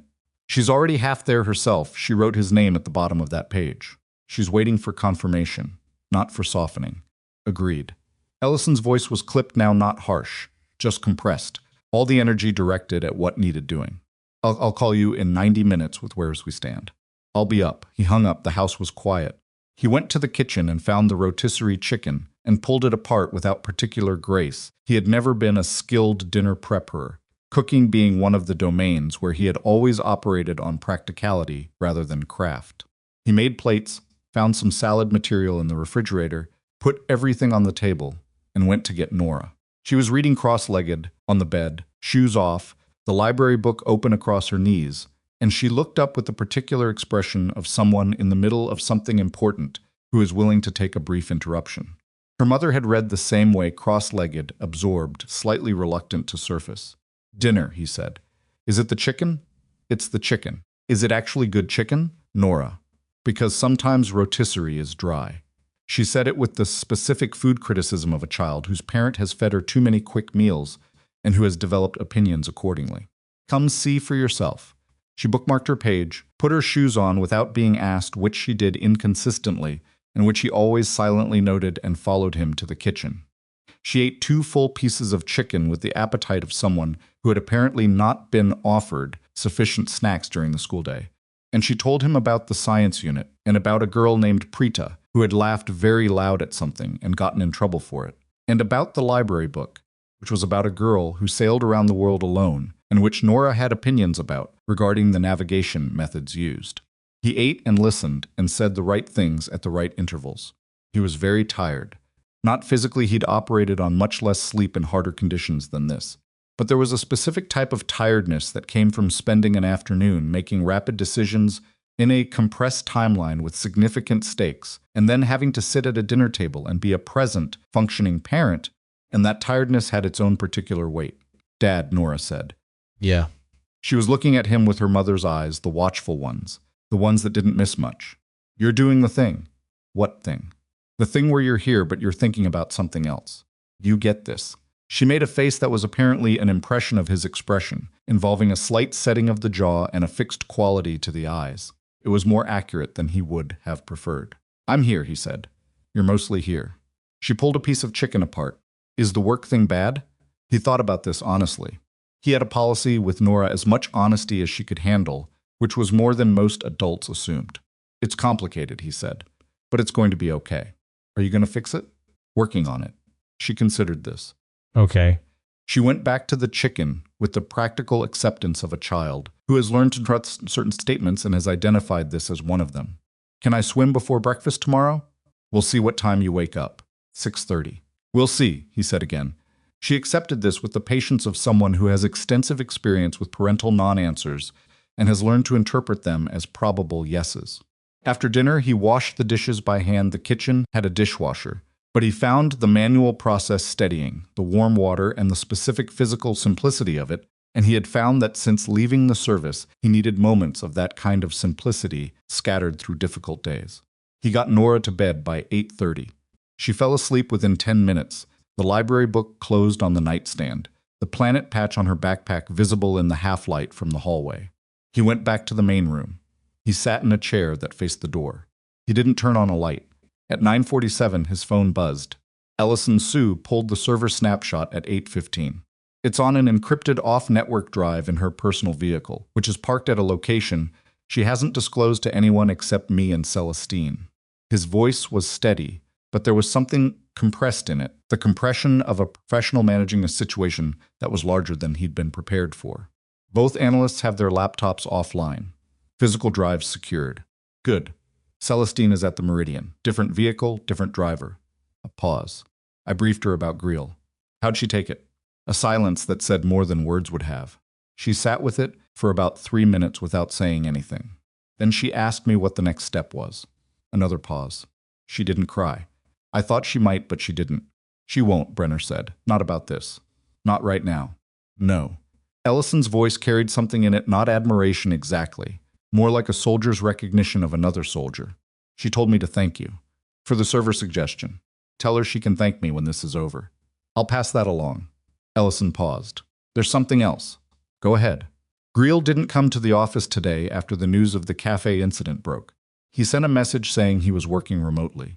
Normal enough in ordinary circumstances. A pause. At 6:17 this evening, someone accessed the company server from an off-site location using credentials consistent with Greel's executive access token. Sue was monitoring after the snapshot. The access attempt found an apparent system-level file, navigated to the audit database, and Ellison stopped. Found the snapshot was already gone. Found a system notification that the database had been placed in emergency protected mode as part of a routine security audit. Something Sue configured to display if anyone tried to access that specific directory after the snapshot was pulled. He paused. Whoever accessed it spent 47 seconds on the page before logging out. Brenner was quiet for a moment. He knows the evidence is out of reach. Yes. Which means he knows that we know. He stood up from the chair. Which changes everything for tomorrow. Yes, Ellison said again. It does. Outside the window, the pool's surface was black and still in the night air, holding the reflection of a few stars. The property was quiet. The gate was closed. Somewhere inside the house, in a connecting room with the door slightly open the way she liked it, Nora was asleep with her library book and her Planet Patch backpack, and her entirely reasonable plan to be in the pool by 6:30. Brenner stood at the window. He thought about a warehouse. He didn't know why, just a feeling. The specific tactical instinct that assembled fragments into a probable shape before the evidence made it explicit. The failed intimidation. The failed server access. A man who had spent 6 years building cover inside a company he'd been placed in, and who now knew his cover was gone. Men in that position didn't disappear quietly. They made one more move. And the one thing they still had, the one piece of leverage that hadn't been neutralized by Sue's snapshot, or Ellison's briefing, or the secured drives, was Celestine herself. He was still standing at the window when his phone buzzed again. The message was from a number he didn't recognize. The area code was local. The message was 4 words: she needs to meet. He stared at it. Then a second message, same number, bring Holt. Warehouse address to follow. Say it's an employee. She'll come. He understood immediately. The message wasn't meant for him. It had been sent to the wrong number, or a number that had been given incorrectly in whatever chain of communication had relayed it. Someone inside the trap being set for Celestine had fumbled a contact detail. He screenshotted both messages. He called Ellison. They're setting a trap, he said. I just received the bait by accident. Ellison said nothing for 3 full seconds after Brenner read him the messages. Then forward them to me, right now. Brenner did. He heard Ellison's phone receive them, heard the brief silence of a professional reading and processing, and then heard the particular quality of quiet that follows when someone has just confirmed something they were already half expecting. They were going to send that to someone inside the company, Ellison said. Someone who would pass the fabricated emergency to Celestine through a channel she'd trust. That's how I read it. Brenner moved away from the window, keeping his voice low, out of the habit of not wanting to wake Nora rather than any tactical necessity. The message references an employee. Whoever the relay was supposed to receive this, they would have called Celestine and said an employee was in trouble. A name she recognized. Something concrete enough to feel real. She would have gone. Ellison's voice was flat. She's the kind of person who goes. I know. So whoever sent this fumbled a contact number somewhere in the chain. A pause. Which means the chain has at least 3 people in it. The person who designed the message, the person who was supposed to relay it, and whoever is waiting at the location. At minimum 3, probably more. Brenner sat down again. The address hasn't come yet. They may realize the error before sending it. Or the relay person may try to cover by reaching out through another channel. If they realize the wrong number received it, they'll abort or accelerate. Either way, they move in the next hour. He paused. Does Celestine have a personal assistant who would be the natural relay? Someone she'd receive an emergency call from at this hour without questioning it. Ellison was quiet for a moment.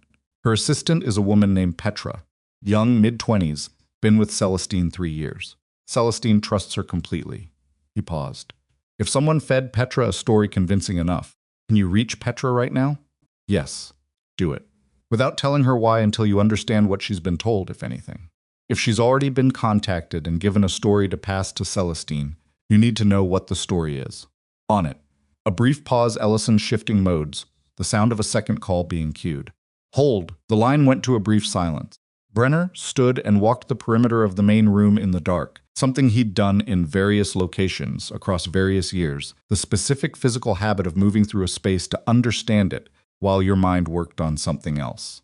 The property was solid. Single story meant no overhead vulnerability. The gate was automated and Dara had confirmed the security system's coverage.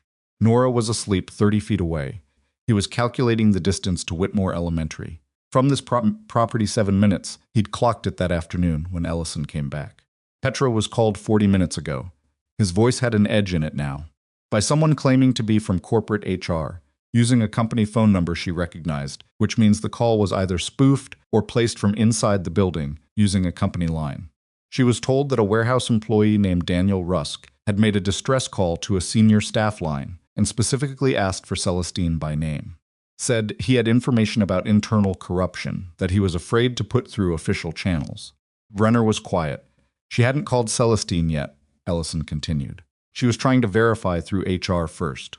Something felt off to her. She said the person who called had a slightly odd phrasing when she asked for a callback number. She stalled. A pause. She's a smart kid. Her hesitation may have caused someone to try routing the message differently. Hence the wrong number text to my phone. Brenner stopped walking. The address. They still haven't sent it. No. But they've committed to the warehouse approach.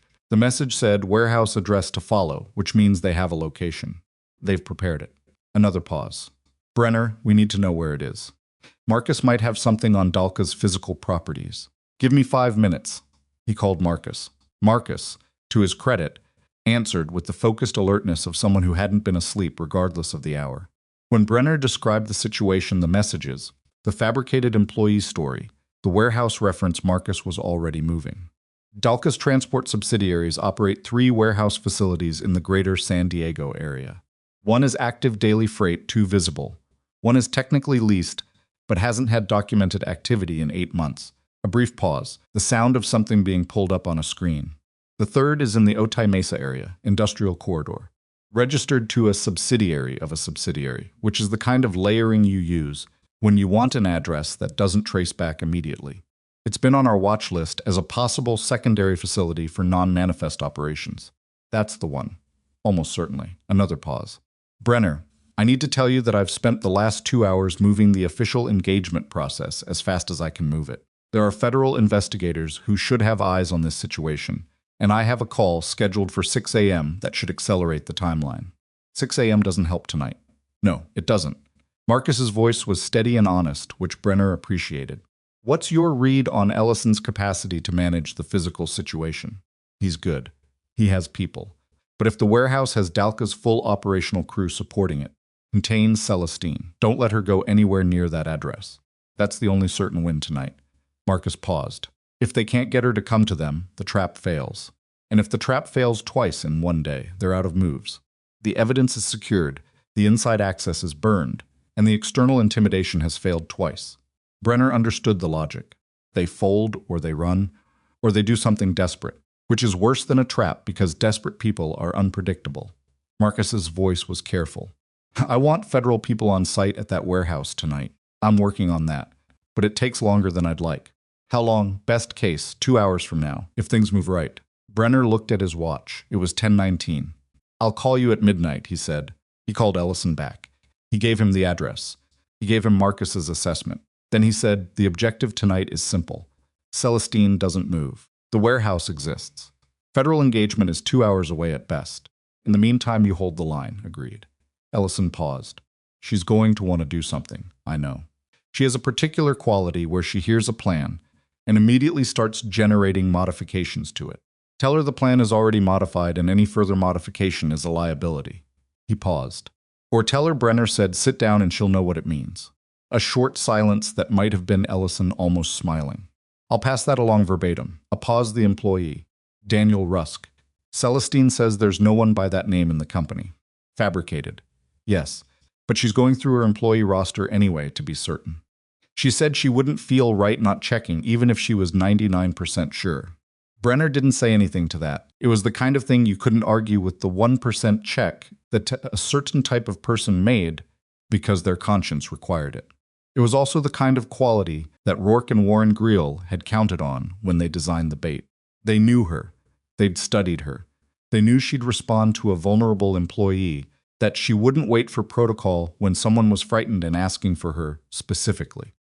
6 years of Warren Greal, observing her decision-making patterns, had built them a precise map of where her edges were. It made Brenner quiet with a specific kind of anger, not hot, not reactive, but low and constant, the kind that doesn't burn itself out quickly. I'm coming to you, he said. Ellison paused. Your daughter. Dara is here and the property is secured. I'll brief Dara and verify the gate protocols before I leave. Nora sleeps through everything she gets that from her mother. He was already moving toward the bedroom. I need to be where I can coordinate directly. If something moves faster than expected, I can't manage it from here by phone. Agreed, Ellison said after a moment. The Meridian. 20th floor. I'll clear you at the desk. He went to Dara first. She was in the small staff room at the back of the property, reading, and she listened to his briefing with the steady professionalism of someone who had clearly handled unusual guest situations before and who asked exactly the right questions. Security code, direct contact number, protocol if he was unreachable. She didn't ask for more explanation than he gave her. He appreciated that. He checked Nora once before he left. She was exactly as he'd left her, cross-legged sprawl across the bed, with the covers half off in the way she always slept, one hand open beside her face. He stood in the doorway for a moment. He had a specific thought, which was, this is what it's for. Not the SEAL years, not the training, not the instincts he'd spent 6 years trying to let go dormant, but the fact of being someone capable of walking into whatever was happening tonight and walking out the other side. For her, that was what it was for. He left the door 2 inches open and walked out to his truck. The drive to the Harbor Meridian took 18 minutes. The city at this hour was reduced to its essential infrastructure, streetlights and freight trucks, and the occasional pedestrian moving with the purposeful speed of someone who'd rather be inside. He drove without the radio because Nora wasn't in the car, and the silence felt appropriate for thinking. He was thinking about Warren Greel. The man had spent 6 years inside Celestine's company, had hired people she relied on, had shaped the vendor approval processes, the very systems the fraud ran through, had sat in meetings with her, received her trust, been included in decisions that mattered. And all of it, every professional relationship, every demonstration of competence, every year of apparently solid executive performance, had been the surface of something else entirely. Brenner had known people in the service who operated in those spaces. Not traitors exactly, the word was too dramatic for most of them. Just people who had made a decision, usually for money, occasionally for reasons more complicated than money, to run 2 identities simultaneously. He'd seen how they operated. He'd seen what happened when the second identity surfaced. He'd also seen what they did when they understood the game was ending.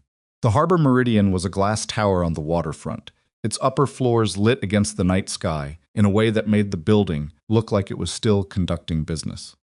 Ellison had been as good as his word. The desk cleared Brenner immediately and sent him up without delay. The 20th floor was not the hotel's residential level. It was a secured corporate suite, the kind of space that existed for exactly the situation it was currently housing executive functions that needed to operate outside normal channels. The hallway beyond the elevator was quiet, 2 of Ellison's people visible at the end of it. Ellison met him at the suite door.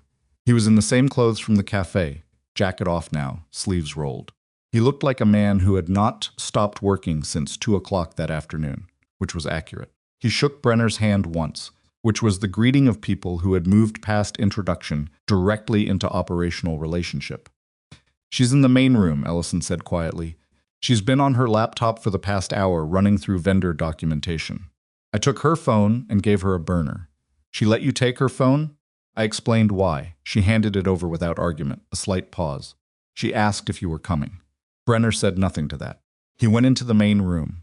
It was a standard executive suite configuration, large central table, multiple screens, city view through floor-to-ceiling windows that made the harbor look like a photograph of itself. Celestine was at the far end of the table with a laptop open and a printed spreadsheet beside it, and a cup of something that had probably been hot an hour ago and was now being used as a hand warmer. She was dressed differently than the cafe. She'd changed at some point into dark slacks and a gray sweater, no jewelry, hair pulled back. She looked less like a CEO and more like a person, which was not necessarily a lesser thing. She looked up when he came in. "You left your daughter," she said. "The property is secured. She's asleep." He pulled out a chair across from her. "How are you doing?" She considered the question, with the seriousness of someone who had been asked it genuinely and intended to answer it the same way. "I keep starting sentences in my head that begin with Warren would and then stopping." She looked at the spreadsheet. 6 years of muscle memory. He was the person I went to when I needed a second read on something. When I was uncertain, she paused. I told him things I didn't tell anyone else because he gave me the impression of being the most steady person in the room. He cultivated that. He was good at it, Brenner said. That's not a reflection on your judgment. These people are professional. I know that intellectually. She picked up the cup, realized it was cold, set it down. It doesn't particularly help tonight. No, it wouldn't. She looked at him directly. Ellison told me about your source. The federal connection. Yes. He also told me about the warehouse. Her voice was level. And I want to say something about that before we go any further. Go ahead. I'm not going there. I know that's what I'd normally do. Someone says an employee is in trouble. I'd go regardless of the hour. That's a real thing about me. I'd go. She met his eyes. But there's no employee. And going would be exactly what they've built the last several hours around making me do. So I'm not going. A pause. I wanted to say it explicitly so you knew I understood. Brenner looked at her for a moment. Okay, he said. You were expecting to have to argue about it. Ellison warned me. Something crossed her face that was brief and wry. He has opinions about my decision-making flexibility. She pulled the laptop toward her. I want to show you something I found in the last hour. He moved around the table to look at the screen.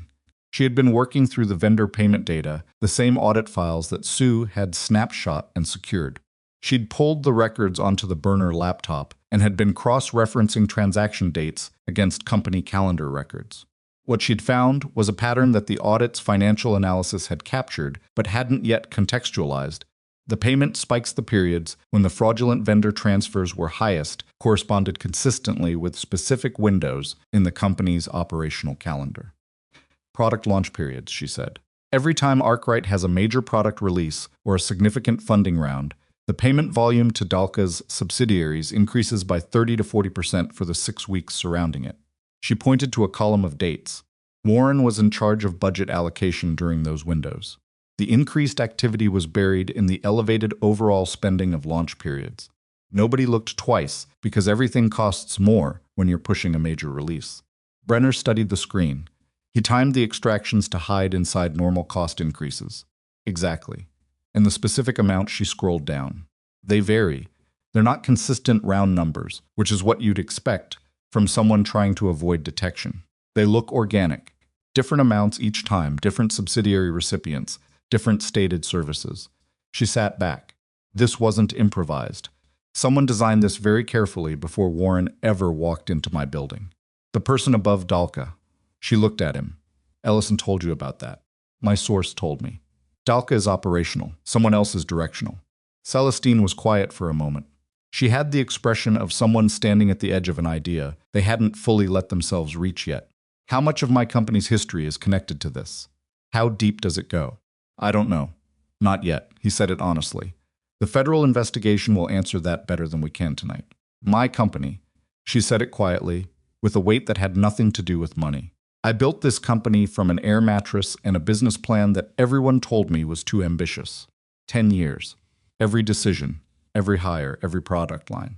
She looked at the spreadsheet, and someone identified it as a useful vehicle before I was even large enough to be interesting. Brenner said nothing. Some things didn't benefit from a response, and this was one of them. She needed to say it, not have it answered. After a moment, she straightened. What do we do for the next 2 hours until your federal contact moves? We sit here. You continue documenting what you've found. Ellison's people hold position. We don't contact Warren Greel.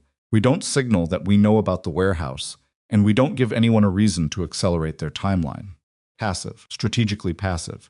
He paused. There's a difference. She considered this. I'm not good at passive, I know. You've known me for... She glanced at her watch. 8 hours. You walked back into a cafe and sat down at a table after a man slapped you in front of 20 people. You didn't leave, you didn't call your security team from a corner. You sat back down and picked up your tablet. He said without particular inflection, "That's not a passive person." She was quiet for a moment. I didn't know what else to do. That's usually when people find out who they are. She looked at him for a moment with an expression he didn't try to categorize. Then she turned back to the laptop. I'm going to keep working through the data. You should probably eat something.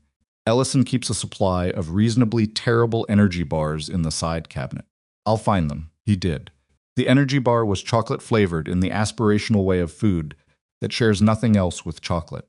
He ate half of it standing at the window looking out at the harbor, the dark water, the lights of ships at anchor, the far shore of Coronado visible as a line of amber in the distance.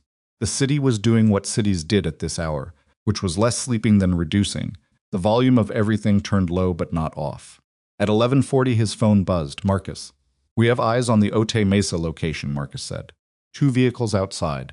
Lights on inside. At least 3 individuals visible through the exterior. The federal request is approved. Teams are mobilizing. Timeline, 90 minutes, maybe less. A pause. They're waiting. The trap is set and they're waiting for her to walk into it. She's not going to. Good. Because we counted 4 people inside. And at least one of the vehicles is the same model as what you described from the Café surveillance. Marcus's voice was controlled, but there was something underneath it. Brenner. The fourth person inside, they ran the plates on the vehicles outside. One is registered to a corporate entity that traces back to Dalka's freight network. The other, he paused, traces to a company with federal flags that I was not expecting to see. Who? Someone outside Dalka's immediate organization. Someone with a different kind of operational background. A careful pause. You were right that Dalka is operational.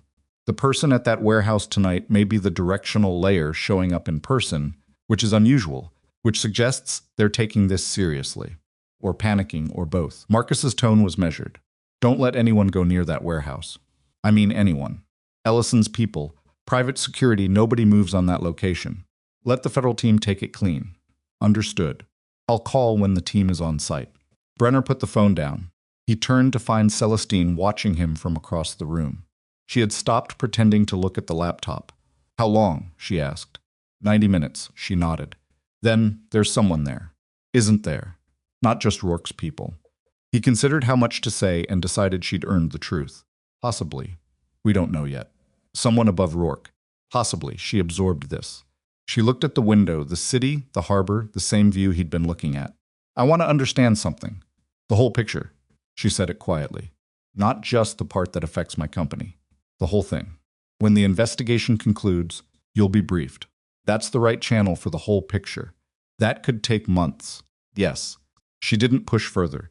She went back to the laptop, and he went back to the window, and the suite held its particular, suspended quality, the quality of people waiting for something to resolve, doing what they could with the waiting. At 12:31, Ellison's phone rang. He was in the adjacent room, and Brenner heard the low register of his voice without hearing the words. Then Ellison appeared in the doorway. His expression was not what Brenner expected. There's a problem, Ellison said. Brenner was on his feet immediately. What happened? One of my people stationed outside Rivera, on the north side of the building. Ellison's voice was controlled. 15 minutes ago, she spotted a vehicle she didn't recognize making a second pass of the block. She flagged it and maintained observation. 5 minutes ago, the vehicle stopped. 2 men got out. He paused. They're not Dalka's standard operational crew. Rivera's read as ex-military professional movement. Different category from what we saw at the Café. The directional layer, Brenner said. That's my assessment. Ellison met his eyes. They're not at the warehouse. They sent the warehouse as the diversion. The room shifted.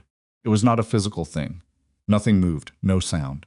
But the calculation that had been running under everything since Marcus's last call suddenly reassembled itself around a different conclusion, and Brenner felt it click into place the way a key turns in a lock, clean and complete and one-directional. The warehouse was not the primary plan. The warehouse was designed to pull Ellison's resources toward a location, thin the coverage at the meridian, and create the window for a direct approach. They'd been watching the building. They'd counted the exits. They'd waited to see how the security was deployed. How many do you have here? Brenner asked. 3, including me. Rivera is outside. Get Rivera inside. Collapse the perimeter to the floor. He was already moving toward Celestine. Roof access? Locked, but secure it. Stairwells on both sides. Nobody on the elevator. He reached Celestine.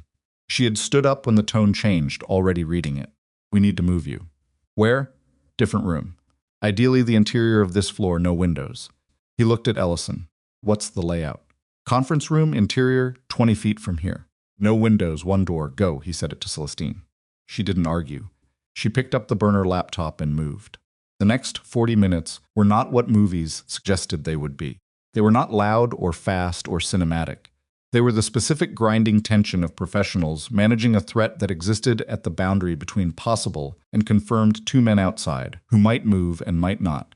A federal team that was 90 minutes away and had now been informed of the escalation and was trying to accelerate a floor that had to be held with 3 people plus Brenner, while Celestine sat in an interior conference room with the burner laptop and continued, apparently, to document vendor payment irregularities because she said she needed something to do with her hands. Brenner took the main corridor. Ellison split his people between the stairwells. Rivera, back inside, covered the elevator lobby. At 1:14, someone tried the stairwell door on the east side.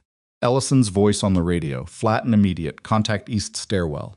Non-entry, retreating. Brenner held his position. At 122, Rivera lobby camera shows elevator activity. Floor 14, holding. A maintenance elevator, not the guest elevator, the kind that required a key. Ellison, they have a building key, either purchased or stolen. Management office has master keys. They'd planned this, not improvised planned, with building access acquired in advance. At 129, Marcus called. Federal team is 8 minutes out. I've relayed the building escalation. They're moving to your location first. Do not engage hold position. Holding, Brenner said. 8 minutes. He stood at the junction of the main corridor and the branch that led to the conference room. He was unarmed, which he was aware of with a specific calm pragmatism. Unarmed was the condition he was in and adjusting for. It was more useful than wishing it otherwise. He had the corridor geometry. He had positioning. He knew where Celestine was and the distance between her and him and what was between. At 1:35, the east stairwell door opened. The man who came through it was moving fast and low, and he was not expecting someone already positioned in the corridor. He pulled up short. They looked at each other across about 12 feet of hotel hallway, under the flat functional light of the kind of fixtures that illuminate corridors like this one everywhere. Federal law enforcement is 6 minutes from this building, Brenner said. His voice was even. You have time to walk back out the way you came before. That becomes a very significant problem for you. The man assessed him. He was perhaps 40, broad across the chest, with the particular physical stillness of someone who was deciding rather than reacting. Professional, Marcus had said. Different category. Walk away, the man said. This doesn't involve you. That's the second time I've heard that today, Brenner said. It was wrong the first time. A long 3 seconds. Then voices from the stairwell not coming in. Retreating. Something being communicated by radio, the tinny register of a device at low volume, and the man in the corridor made a decision. He looked at Brenner once more, with an expression that was calculating and flat, and then he went back through the door. Brenner didn't move from the corridor. At 1:43, the federal team reached the building. At 2:01, the 2 men from outside were in custody 3 blocks away, having moved to their vehicle and been intercepted before they could leave the area. The man from the stairwell was taken in the lobby by 2 federal officers who had come up through the same east stairwell entry he'd used. At 2:09, Ellison knocked on the conference room door and opened it. Celestine looked up from the burner laptop. It's done? She asked. This part, Ellison said. She nodded. She looked at the screen for a moment, then closed the laptop.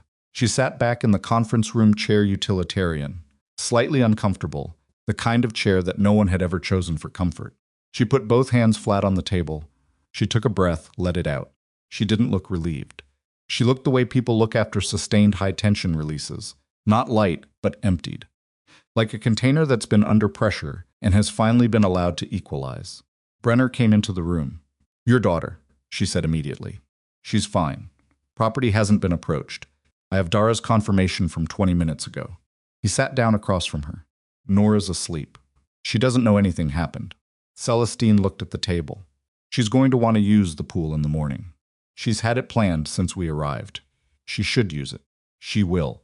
A silence that was not uncomfortable. The kind of silence that settles between people who have been through something together and don't need to narrate it immediately. Warren, she said finally. Federal investigators will pick him up tonight. With what you've documented, combined with what the server snapshot contains, combined with the individuals taken into custody, tonight the case is substantial. He paused. He's not going to be able to architect his way out of this the way the earlier investigations were managed. She was quiet for a moment. Where do you think he is right now? I don't know. Probably trying to decide whether running is worse than staying. Running is always worse, she said. In my experience. In mine too, she looked at him. The overhead light in the conference room was the flat, unflattering kind. It showed everything. Every sign of the day on her face, the shadow under her eyes, the faint remnant of where her cheek had been marked that morning. She looked tired and sharp and completely present in the way of people who are running on adrenaline and determination, and have set aside everything that isn't immediately necessary. Tell me something, she said. Okay. When you got up in that cafe this morning before you knew anything about me, before you knew there was a company or an audit or any of this, she paused. What was the actual thought? The one that got you out of your chair. He considered this. He could have given her the clean version, the instinct, the training, the simple response to witnessing someone get hit. All of that was true. But she'd asked for the actual thought. There was a man standing over a woman who had just been slapped, he said. He was laughing, and nobody in the room was doing anything. He paused. The thought was someone has to. So it was going to be me. She looked at him for a long moment. Someone has to, she repeated. It's not complicated. No, she said, I suppose it isn't. She looked at the table again. It's also not as common as it should be. At 2:30, Marcus called to confirm that Warren Greal had been located at his secondary residence, the one purchased under the corporate entity name, the one Celestine hadn't known about. He'd been taken into federal custody at 2:17 without incident. Rourke Dalka was picked up at a private marina in Chula Vista 40 minutes after the warehouse team moved in, apparently in the process of preparing a vessel for departure. The warehouse itself had contained 3 additional individuals and physical documentation that Marcus described, with characteristic understatement, as significantly useful. Brenner relayed this to Celestine. She received it with a stillness that took him a moment to read. Then he understood it wasn't shock. It was the specific, complicated stillness of someone who has been waiting for a door to open and is now standing in the doorway looking at what's on the other side, relief and grief and something harder to name.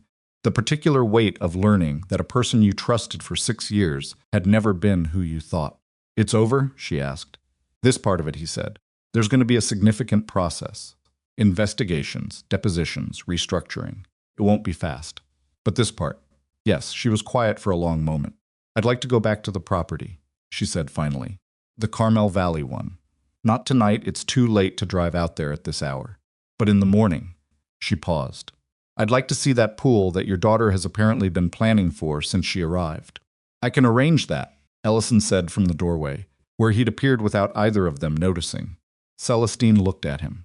Were you there for that whole conversation? The last part, he said, without evident apology. She looked at Brenner. Something in her expression was lighter than it had been in hours, not carefree, not easy, just lighter, the way a face gets when the worst of the pressure has lifted. Is he always like this? I've known him 11 hours, Brenner said. But yes, he seems like he's always like this. Ellison's expression didn't change, but he moved to make a call, which was the closest thing to a reaction he appeared to offer. Celestine picked up the cold cup of whatever she'd been drinking and held it in both hands.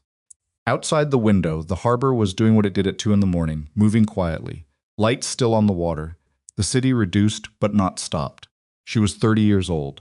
She had built a company from nothing, been defrauded from the inside by someone she trusted, survived a physical assault in a cafe, navigated a fabricated trap, and documented financial fraud for 6 hours on a burner laptop in a hotel conference room, while waiting to find out whether 2 men in her stairwell were about to become a more serious problem. She looked in that moment exactly as tired as she was entitled to look. Brenner, she said. Yeah, what do you do when something you built has been used against you? When you find out that part of the thing you made was corrupted? From the inside, she wasn't asking for strategy. She was asking something more basic than that. How do you go back to it? He thought about this. He thought about the SEAL teams, about coming back from deployments, and finding that the institution he'd believed in had rough edges he hadn't fully reckoned with, about the moment he'd looked at his daughter sleeping and decided that the version of himself she needed wasn't the version he was being asked to be, about walking away from something that had been central to his identity and learning, slowly, that he was still himself without it. You find out what was real, he said.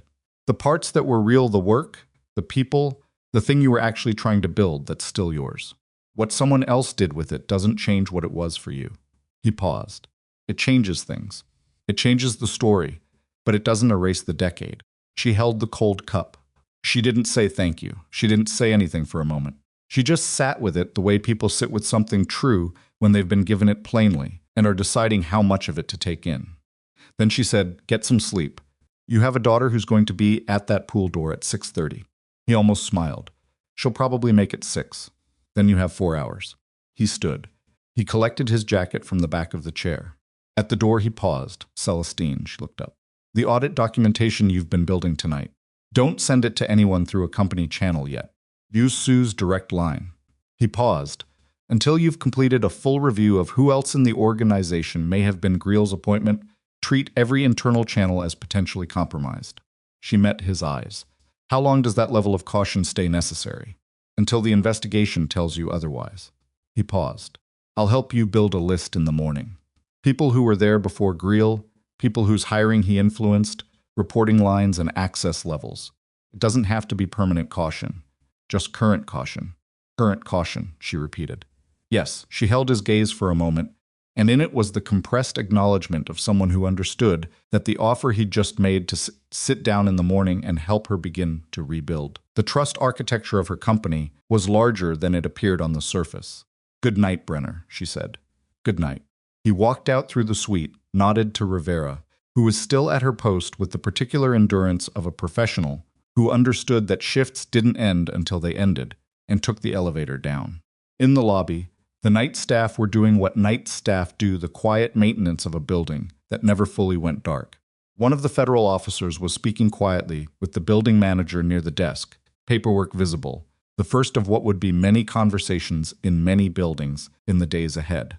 He walked out into the early morning. The harbor air was cool and smelled of salt, and the specific industrial underpinning of a working waterfront. He sat in his truck for a moment before starting it. 4 hours. He drove back toward Carmel Valley through the empty city, through the streets that were quiet but not asleep, and he thought about what the morning would look like. Nora at the pool door, probably barefoot, impatient, the Saturn patch on her backpack hanging from the hook inside the front entrance where she'd left it before bed. He thought about the morning briefing he'd have to do with Marcus. He thought about the list of names he'd offered to build with Celestine. He thought about the look on her face when she'd asked him how he went back to something that had been used against him, and the specific quality of her listening when he'd answered. He didn't think about what any of it meant yet. That was for later, when the situation had settled into something he could examine with the proper distance. For now, there was the road and the city at nearly 3 in the morning and 4 hours until his daughter expected him at a pool that she had been planning, with complete seriousness, as the first order of business in what she believed to be an adventure. He turned onto the highway. The stars were still visible this far from the city center, and the road was clear. And the truck's engine was the comfortable sound of something that had been maintained and ran reliably, because someone had made the decision not to let it degrade. He drove. Nora was at the pool door at 6:14. Brenner knew this because he had not fully slept 3.5 hours of the shallow monitoring rest that his body had defaulted to in difficult environments and never entirely abandoned, and he heard her sneakers on the tile at 6:12, the sliding door handle tested at 6:13, and her voice at his bedroom door at 6:14, "Dad." "The pool." "I know," he said. "It's light out. I can see that." "You said when it was light." He hadn't said that exactly, but he'd known when he'd said, "We'll see," that she would interpret it as, because she always did, and he'd said it anyway because some negotiations you concede before they begin. He got up. He found his jacket. He went and sat in a chair on the pool deck in the cool early morning, while Nora, in the swimsuit she had apparently packed on the theory that any adventure worth taking required one, entered the heated water with the satisfied purpose of someone executing a plan that had been a long time coming. She swam for 40 minutes. He sat in the chair and drank the coffee he'd made from the kitchen's supplies, and watched the morning arrive over the slope of the property's native grasses, and thought about very little, which was the closest thing to rest he was going to get. When Nora finally climbed out, dripping and entirely content, she wrapped herself in a towel that was too big for her and sat in the adjacent chair with the specific post-swim satisfaction of a person who has accomplished something. "This was a good adventure," she said. "Yeah, top 5 probably. We've had that many?" She thought about it. The time we drove to Oregon and the tire went flat in the rain. The time I lost my backpack on the ferry and the captain let me look in the wheelhouse. The camping trip where it rained the whole time but we had the good tent. She paused. And the time you took me to the air show and I got to sit in the cockpit. That's 4. This is 5. She pulled the towel tighter. "What's the pool woman's name?" He looked at her. "What pool woman?" "The one who owns this." Nora said it with the easy certainty of children who understand more than adults give them credit for. "This isn't a hotel. Someone lives here sometimes. There's a drawing on the refrigerator of a city that someone made by hand. And the books in the shelf aren't hotel books, they have notes in the margins." She looked at him. "Who owns it?" "Her name is Celestine," he said. Nora absorbed this. "Is she the complicated work thing?" Brenner looked at his daughter. She looked back at him with her mother's eyes, patient and waiting. "Partly," he said. "Is she okay?" "Yes." "Good." She stood up, apparently satisfied, and went inside to find breakfast with the matter-of-fact resolution of someone who has asked the questions that needed asking and received the answers that mattered. Brenner sat with the empty coffee cup and the quiet morning for another few minutes. Then he went inside and called Marcus. The federal operation, Marcus told him, had processed through the night. The 3 individuals taken at the Otay Mesa warehouse had been identified and were in custody. 2 had prior records connected to Dalka's freight network. The 3rd was the person Marcus had described as belonging to a different category, a man named Vorel, who had no public record but whose identity, once processed through the right databases, connected to a network that had been under federal investigation for over 2 years in relation to money movement through freight operations across multiple states. Vorel was not the top of the architecture. He was, however, the highest-level operational figure they'd been able to put hands on, and Marcus said, with the careful restraint of someone who knew how much to say, that his arrest was significant in ways that would become clearer over the following weeks. Warren Greel had retained a lawyer by 4 in the morning. The lawyer had, apparently, immediately begun signaling cooperation, which Marcus interpreted as an indication that Greel understood the weight of the evidence against him and had made the calculation that the only available path was through rather than around. Rourke Dalka, picked up at the marina, had said nothing and continued to say nothing, which Marcus said was the approach of a man who still believed he had options and was probably going to learn he was wrong about that over the next several weeks. "What about the person above Vorel?" Brenner asked. "That's the investigation that continues," Marcus said. "Months, probably. These architectures don't collapse at the top quickly. They're designed not to." He paused. "But the Arkwright mechanism is burned. The funding stream is cut. That's significant damage to whatever the larger operation was. Celestine's company. Her company is going to need to be substantially restructured, and the federal process will have opinions about the timeline for that. But the core of it, the products, the people who weren't Greel's placements, the decade of actual work she put into it, that's intact." Marcus paused. "She built something real. It just had a parasite in it. She knows. How is she?" Brenner thought about the conference room, the cold cup held in both hands, the parts that were real that's still yours. "She'll be okay," he said. "It'll take time. Most things do." A pause. "Brenner, what you did last night, the positioning, the corridor hold, the decision not to engage and let the federal team take it clean, that was the right call, and it required judgment that not everyone has. I didn't do anything particularly impressive. You held a floor with 3 security personnel and no weapons, kept the principal secure, and correctly identified that the warehouse was a diversion while everyone else's attention was on it." Another pause. "I'd say that's something." "Instinct," Brenner said. "Instinct built from 12 years of experience that you didn't actually retire just because you changed careers." Mark's voice was dry. "Those skills don't go dormant, Brenner. You keep telling yourself they do." He didn't answer that. "What do you need from me going forward?" A conversation. "When things settle, about what comes next." A pause. "Not a recruitment pitch. Just a conversation. I'll think about it. That's all I'm asking."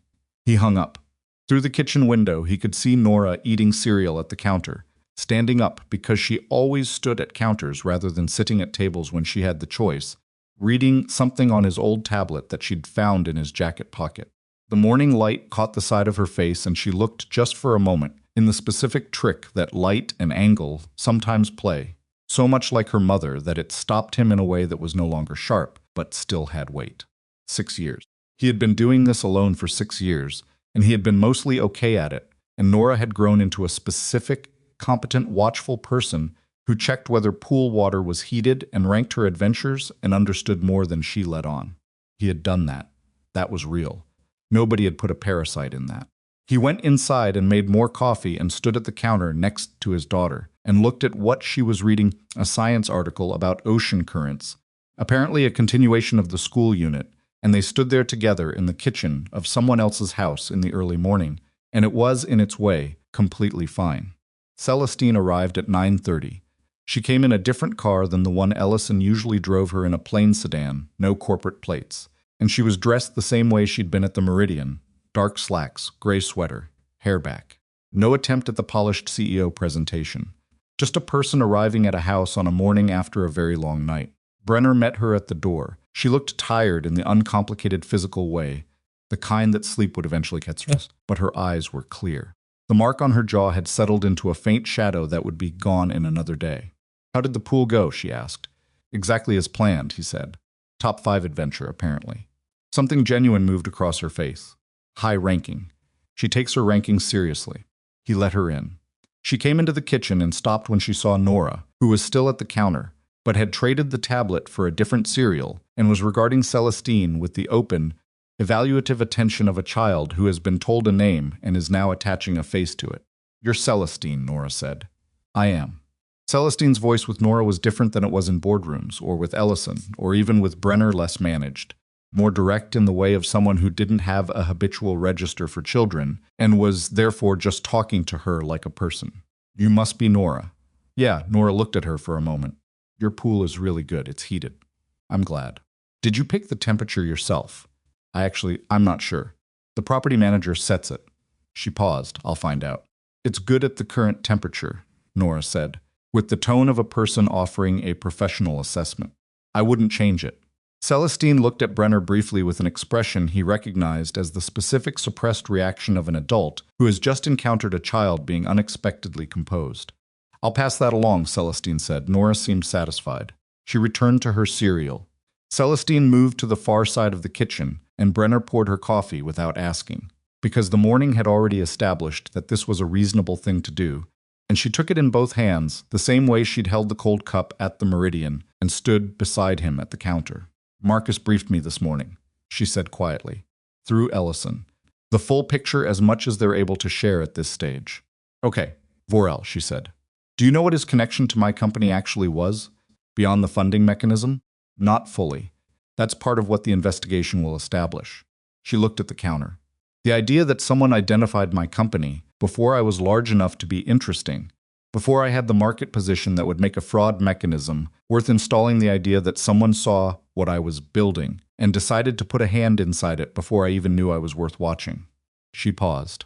"That's a strange thing to sit with." "Yes. It means I built something real enough, early enough, that someone with significant resources decided it was worth the investment of a long-term placement." She said it without satisfaction, just with the complicated accuracy of someone working through a thing from multiple angles, which is almost a perverse form of validation. "You built something. They used it. Both of those things are true." She held the coffee. "Warren is cooperating, I heard. His lawyer reached out to my legal team this morning. There's going to be a process. His testimony about the network above Dalka is apparently useful." She said the last word with a flatness that covered something more complicated. "He's going to negotiate his exposure in exchange for information, which means he may serve significantly less time than the scale of what he did would otherwise warrant. That's how it works. I know how it works." She looked up. "I don't have to like how it works." "No," he agreed. "You don't." She was quiet for a moment. Through the kitchen window, the pool was visible in the full morning light. Nora had gone back outside after breakfast and was sitting at the edge with her feet in the water, reading the library book, apparently content with this arrangement. "She reads like that," Celestine said, cross-legged. Her mother read the same way. A pause. She didn't ask about the mother, and he didn't offer more, and the particular courtesy of that, the not asking, was something he noticed. "I want to tell you something," she said. "Go ahead." "When I terminated Rourke's contract, the decision that started all of this, my board had opinions. Several of them said I was being too aggressive, that the discrepancy wasn't significant enough to justify the relationship damage, that $42 million in annualized business wasn't worth losing over what might be accounting errors." She held the cup. "I pushed back because the numbers were wrong, and I don't sign off on wrong numbers. It wasn't a complicated ethical decision. It was just the numbers were wrong." She paused. "I didn't know what I was pulling on. I just knew the numbers were wrong. Sometimes that's enough," he said. "Sometimes that's exactly enough." She looked at him. "And sometimes it takes someone standing up in a cafe to make sure that pulling on the right thread doesn't get a person killed before the thread unravels anything." He didn't say anything to that. It was the kind of thing that didn't need a response. The next several weeks were not simple, which was expected, and not easy, which was also expected, and they contained a specific density of institutional process, legal, federal, corporate, that both Brenner and Celestine navigated from their respective positions, with the particular patience of people who understand that real resolutions take longer than the events that make them necessary. The federal investigation expanded in the days after the arrests, following the threads that Vorel's identification and Greel's cooperation opened up. It reached into corners of Dalka's freight operation that had nothing to do with Arkwright Technologies and everything to do with the larger network. that Marcus had been careful and specific about. Brenner was briefed on parts of it, the parts that connected to what he'd been directly involved in, and kept the rest of it in the peripheral understanding that there was a larger architecture being dismantled by people whose job it was to dismantle it, and that his role in that larger work had been real, but was now concluded. Rourke Dalka, facing a federal fraud indictment that was substantially heavier than he'd apparently anticipated, and a civil complaint from Arkwright Technologies that his lawyers described, in a communication that leaked to the press, as significant in scope, eventually made the same calculation that Greal had made. He retained new counsel. The new counsel began talking. The marina vessel he'd been preparing on the night of his arrests was searched and found to contain documentation that federal investigators described as relevant, and that Marcus told Brenner, in a brief call 3 weeks after the fact, had materially accelerated the timeline on the larger investigation. Warren Greal was indicted on 12 counts. His cooperation agreement was negotiated over the course of 4 weeks of active legal process and resulted in a plea that his attorneys said would be finalized before the year was out. He would serve time. How much time was still a matter of ongoing legal mechanics. He had, in the end, made the same decision that people in his position usually made when faced with the full weight of what the evidence contained, not a principled choice, not a moral reckoning, just the arithmetic of a man calculating his options and selecting the one that protected the most of what remained. Celestine appeared before the company board 3 days after the arrests. She had prepared for that meeting with the thoroughness she brought to everything: the documentation, the audit findings, the federal investigation's preliminary findings, and she delivered it with the specific directness that had defined her since she was 22 years old, pitching a business plan that everyone called too ambitious. 3 board members, who had been Greal's most vocal allies in the termination dispute, resigned voluntarily before the meeting concluded. The others voted unanimously to support the company's cooperation with the investigation and to authorize an independent review of all executive appointments made or influenced by Greal in the preceding 6 years. That review took 7 weeks and identified 4 additional hires whose backgrounds, when properly examined, showed connections to Dalka's extended network. All 4 were placed on administrative leave pending further review. 2 ultimately resigned. 2 were cleared. It was not a smooth process. There were press reports that got things partially right and substantially wrong. There was a period of about 2 weeks when Arkwright Technologies stock reflected the market's uncertainty about the company's exposure and stability, which was painful in the particular way that financial pain is painful, not physically immediate, but with a specific grinding quality that added weight to everything else. There was an internal culture shock, the realization, spreading through the company's workforce, that someone they'd worked alongside and reported to had been something other than what he appeared. That required management and communication, and the kind of repeated, direct engagement with anxiety that Celestine was not naturally inclined toward and forced herself to do anyway because it was necessary and because people who worked for her deserved it. Brenner helped with the internal security review.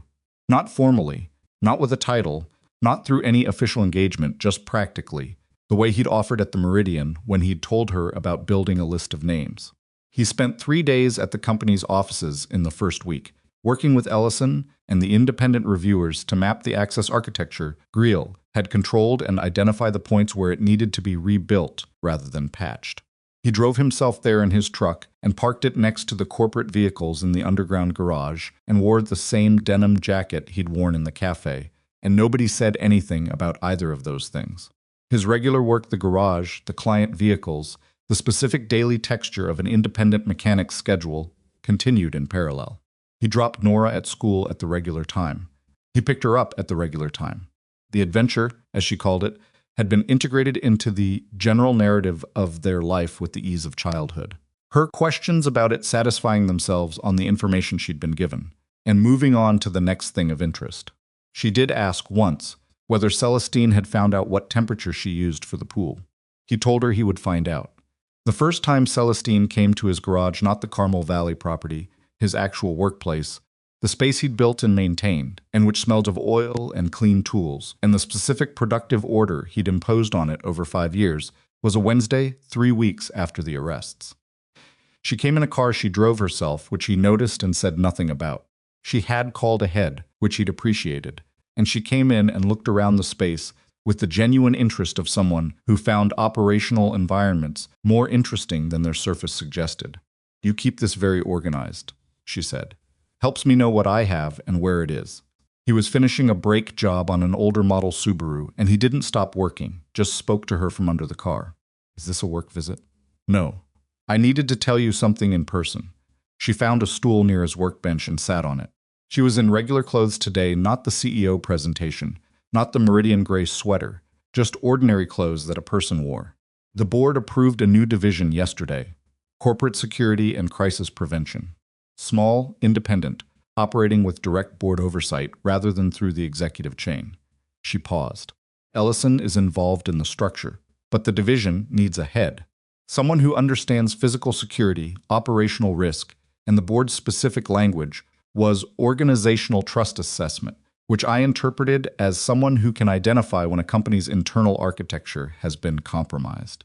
Brenner slid out from under the car. He looked at her from the floor, which was an odd angle to receive a job offer from, but he'd received stranger things from stranger angles, and the angle didn't change the content. "That's a real position," he said. "It's a real position." "With what commitment?" "You define the commitment." "The board asked me to structure it in a way that the person leading it could have a life outside it." She said it plainly, without the careful diplomacy of a person sweetening an offer. "Specifically, school hours are school hours. Parent responsibilities don't get subordinated to corporate requirements. The work fits the life, not the other way around." He sat up. He put the socket wrench down on the floor beside him. He looked at her. "Why me specifically?" She met his eyes. "Because you noticed a vehicle across the street while appearing to read a parts catalog. Because you correctly identified that the warehouse was a diversion while Ellison's attention was on it. Because you built an 11-year-old truck and a legitimate small business and a functional home for your daughter with no structural support, and you did all of it without cutting corners." She paused. "And because the first thing you thought about, after holding a hotel corridor against professional operatives in the middle of the night, was that your daughter expected to use a pool at 6:30 in the morning, and you got back there in time." He was quiet for a moment. "You know the pay as an independent mechanic," she said. "This would be different. I don't need different. Nora and I are fine. I know you don't need it." She held his gaze. "I'm asking whether you want it." He thought about Marcus's conversation. Those skills don't go dormant. He thought about the specific quality of the hours since the café, the sharpness that had come back into his thinking, the way problems had assembled themselves clearly, the way his body had remembered what it was designed to do and had done it without the rust he'd half expected. He thought about the corridor, the 4 seconds of looking at the man across 12 feet of hotel hallway, the calculation he'd run and the decision he'd made and the certainty with which he'd made it. He thought about standing in the doorway of Nora's room at the Carmel Valley property, looking at the Planet Patch backpack in the half-light. "This is what it's for. Part-time to start," he said. "I keep the garage. Both things run in parallel until we understand how much the security work actually needs. That's acceptable. I'll need flexibility when she's sick or when school events conflict." "Non-negotiable," Celestine agreed. "Those are fixed constraints. And Ellison reports as a peer, not above me. If we're both advising on security matters, the board hears both views." She considered this for exactly 1 second. Agreed. He stood up. He picked up the socket wrench. He put it back on the correct hook on the board, the specific hook for its size, because that was how the board worked, everything in its place. Then he turned back to her. "You should know," he said, "that I haven't operated in a formal capacity for 6 years, and there are going to be things I get wrong. I've operated in a formal capacity for 10 years, and there are things I get wrong regularly." She said it without embarrassment. "I hired a man who spent 6 years stealing from me and passing information to a criminal network. My wrong things have a certain scale to them." That's a fair point. "I'm not looking for perfect. I had perfect. He had the perfect performance review, the perfect executive presence, the perfect answer in every meeting." Her voice was steady, but something moved through it. "I'm looking for real. Real is sometimes wrong and knows how to recover." He nodded once. "Okay," he said. "Okay," she said. She stood up from the stool.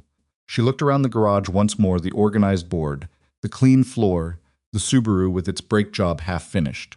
"How long does the brake job take?" "Another hour. I have 2 more after it. I have a board call at 2. She picked up her car keys. "I'll have Ellison send you the structural documents for the division this week. Take as long as you need with them. I'll read them tonight." She moved toward the door. At the threshold, she stopped. She didn't turn around immediately. When she did, her expression had the quality of something that had been considered and decided before being said. Brenner, the Café, the parts catalog, the thing you were working on when everything happened, the Porsche restoration. Did you finish it? He almost smiled. Got back to it last week. Client picked it up yesterday. Was it good work? It was good work. She held his gaze for a moment. Then she nodded once the precise acknowledgement. She gave things that mattered and went out the door to her car. He stood in the garage for a moment after she left. Then he went back under the Subaru.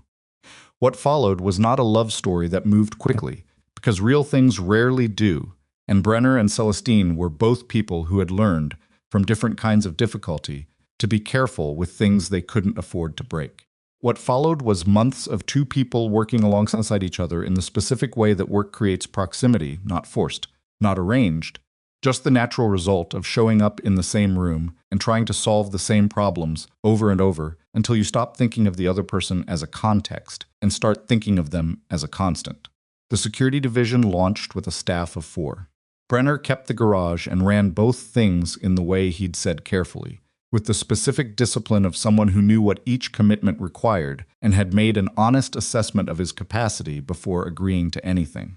There were weeks that were harder than he'd planned for.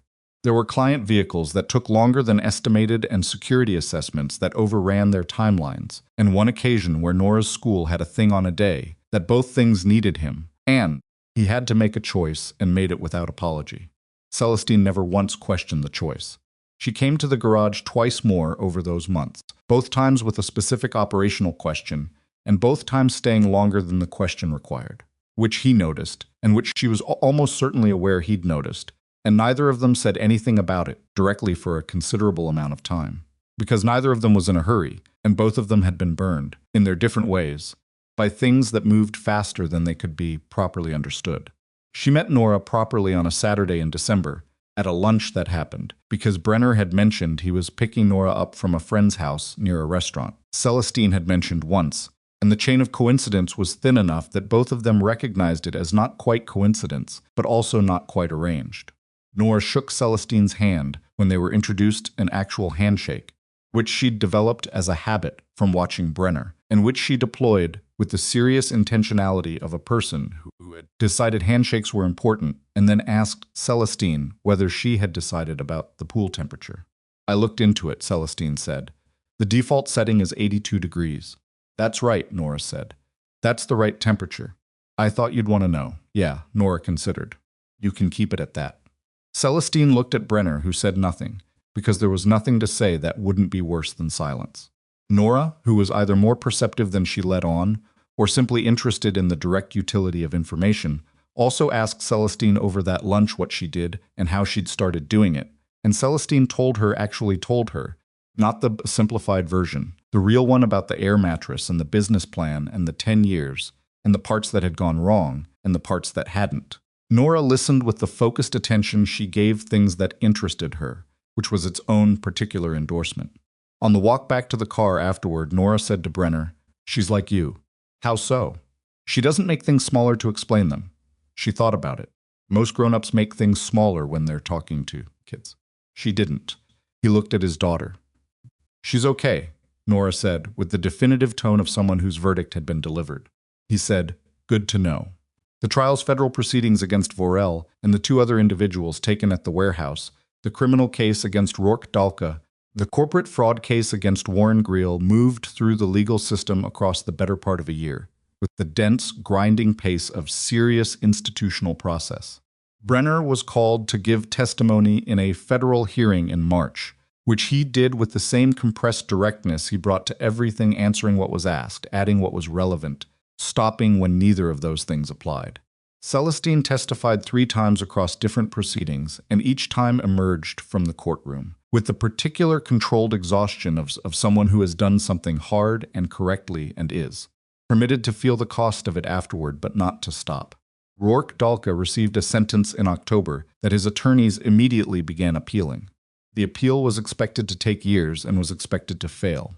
Warren Greel was sentenced in December under the terms of his cooperation agreement and walked into a facility 2 days after Christmas with the specific defeated stillness of a person who has finally arrived at the destination their choices selected for them, long before they understood it was a destination at all. Celestine, when she heard the Grill sentencing, called Brenner from the courthouse steps. She didn't say much. She said it was done, and he said yes, and there was a silence that was neither empty nor heavy, but had the particular texture of two people sharing a moment across a phone line that they both understood marked something, not an ending, because nothing is really an ending, but a kind of clearing, a place where the ground had finally stopped shifting under them. "How's the garage?" she asked. "Good." The Porsche client came back with a second car. "What kind?" "68 Mustang. Fastback. Needs everything." "How long?" 3 months if I don't rush it. 2 if I do." "Don't rush it," she said. "Good work takes the time it takes." He almost said something then. He had been almost saying something for approximately 4 months, and had consistently decided that the timing was not right, that the situation had too much active complexity, that neither of them was fully clear of the weight of the year, and therefore, any decision made within its shadow was potentially a decision made under pressure rather than from genuine ground. But the ground was different now. The trials were concluded. The company had restructured and stabilized. The security division was 18 months old and operating with the reliability of something that had been built correctly.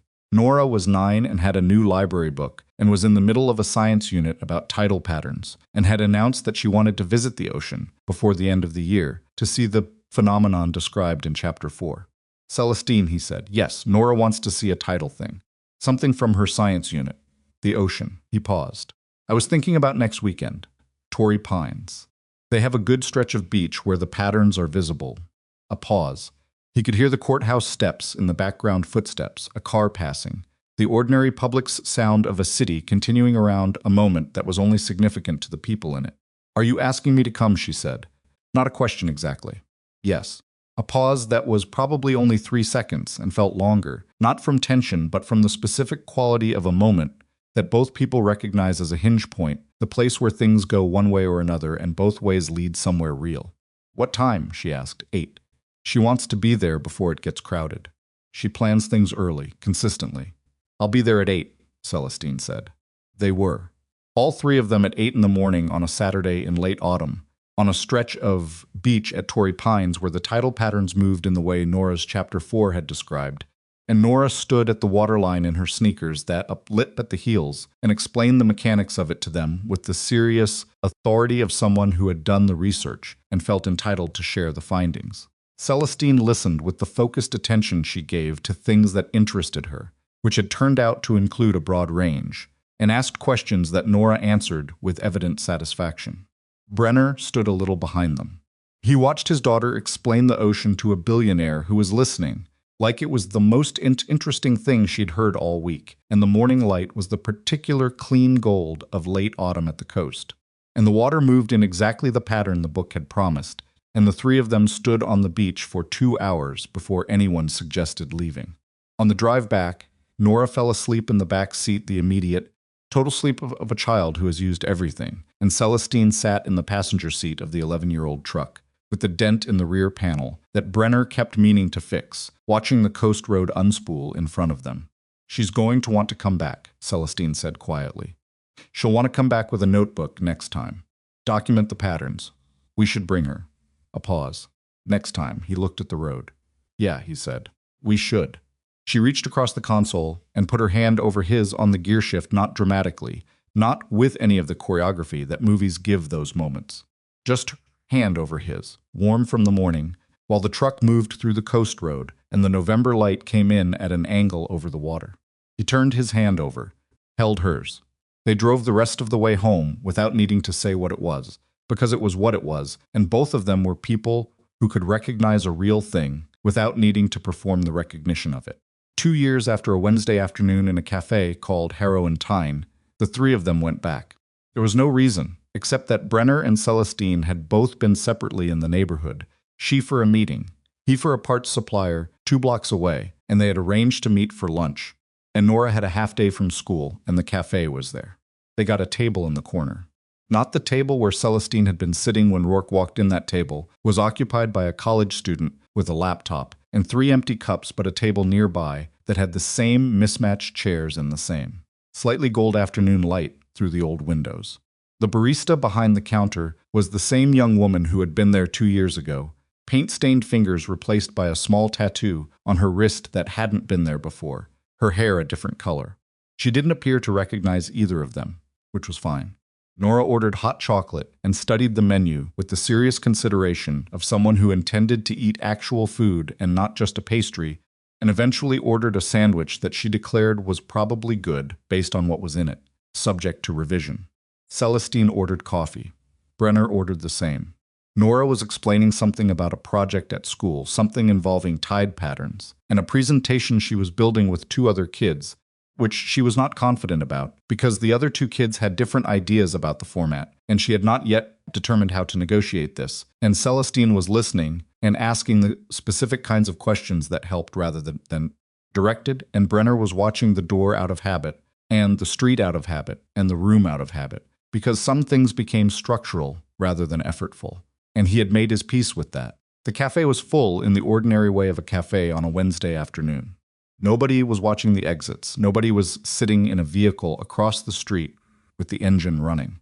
The most threatening thing in the room was the espresso machine, which was very old and made a sound when it pressurized that caused the new customers to look up with alarm before the regulars reassured them with expressions of mild impatience. The sandwiches came, the coffee came. Nora declared hers good, which was the revision she'd been withholding pending investigation. Celestine reached across the table and put a piece of walnut bread on Brenner's plate, the same bread she'd been eating and not eating when all of this started, the slice that had tipped when the coffee spilled. "You never tried it," she said. He looked at her. "You remember that? I was sitting at that table, eating that bread when you walked in." She picked up her coffee. "I remember everything about that afternoon in a level of detail I probably could have done without." He tried the bread. It was good, dense and slightly sweet, and the kind of thing that was better than it looked, which was an underrated quality in food and in most other things. Under the table, Celestine's foot found his, not pointed, not deliberate, just the small, easy contact of people who have gotten used to each other's presence in the way that takes time and can't be hurried. Nora was still explaining the presentation problem. "I think if we each do one section and then combine them, it'll be more cohesive. But Marcus, the other one, not Marcus from your work." She looked at Brenner. "He wants to do the whole thing as a video, and Sophie wants it to be a poster, and I want it to be both." "Both is usually the right answer," Celestine said. "Make the poster. Film it for 30 seconds. You get both audiences." Nora considered this with the seriousness of a person genuinely evaluating a proposal. "That's actually good. I've been in a lot of presentations." "Does it work reliably?" Nora nodded slowly. "Okay, I'll propose that on Friday." She picked up her sandwich again. "If Marcus argues, I'll tell him a CEO said so. You can use that," Celestine said. "I will." Brenner looked at the 2 of them across the table, his daughter with her mother's eyes, and her own specific confident curiosity, and the woman who had been sitting alone in a corner of this cafe 2 years ago, hoping for one stolen hour of ordinary peace, and who had found, in the aftermath of an afternoon that went as wrong as afternoons can go, something she hadn't known she was missing.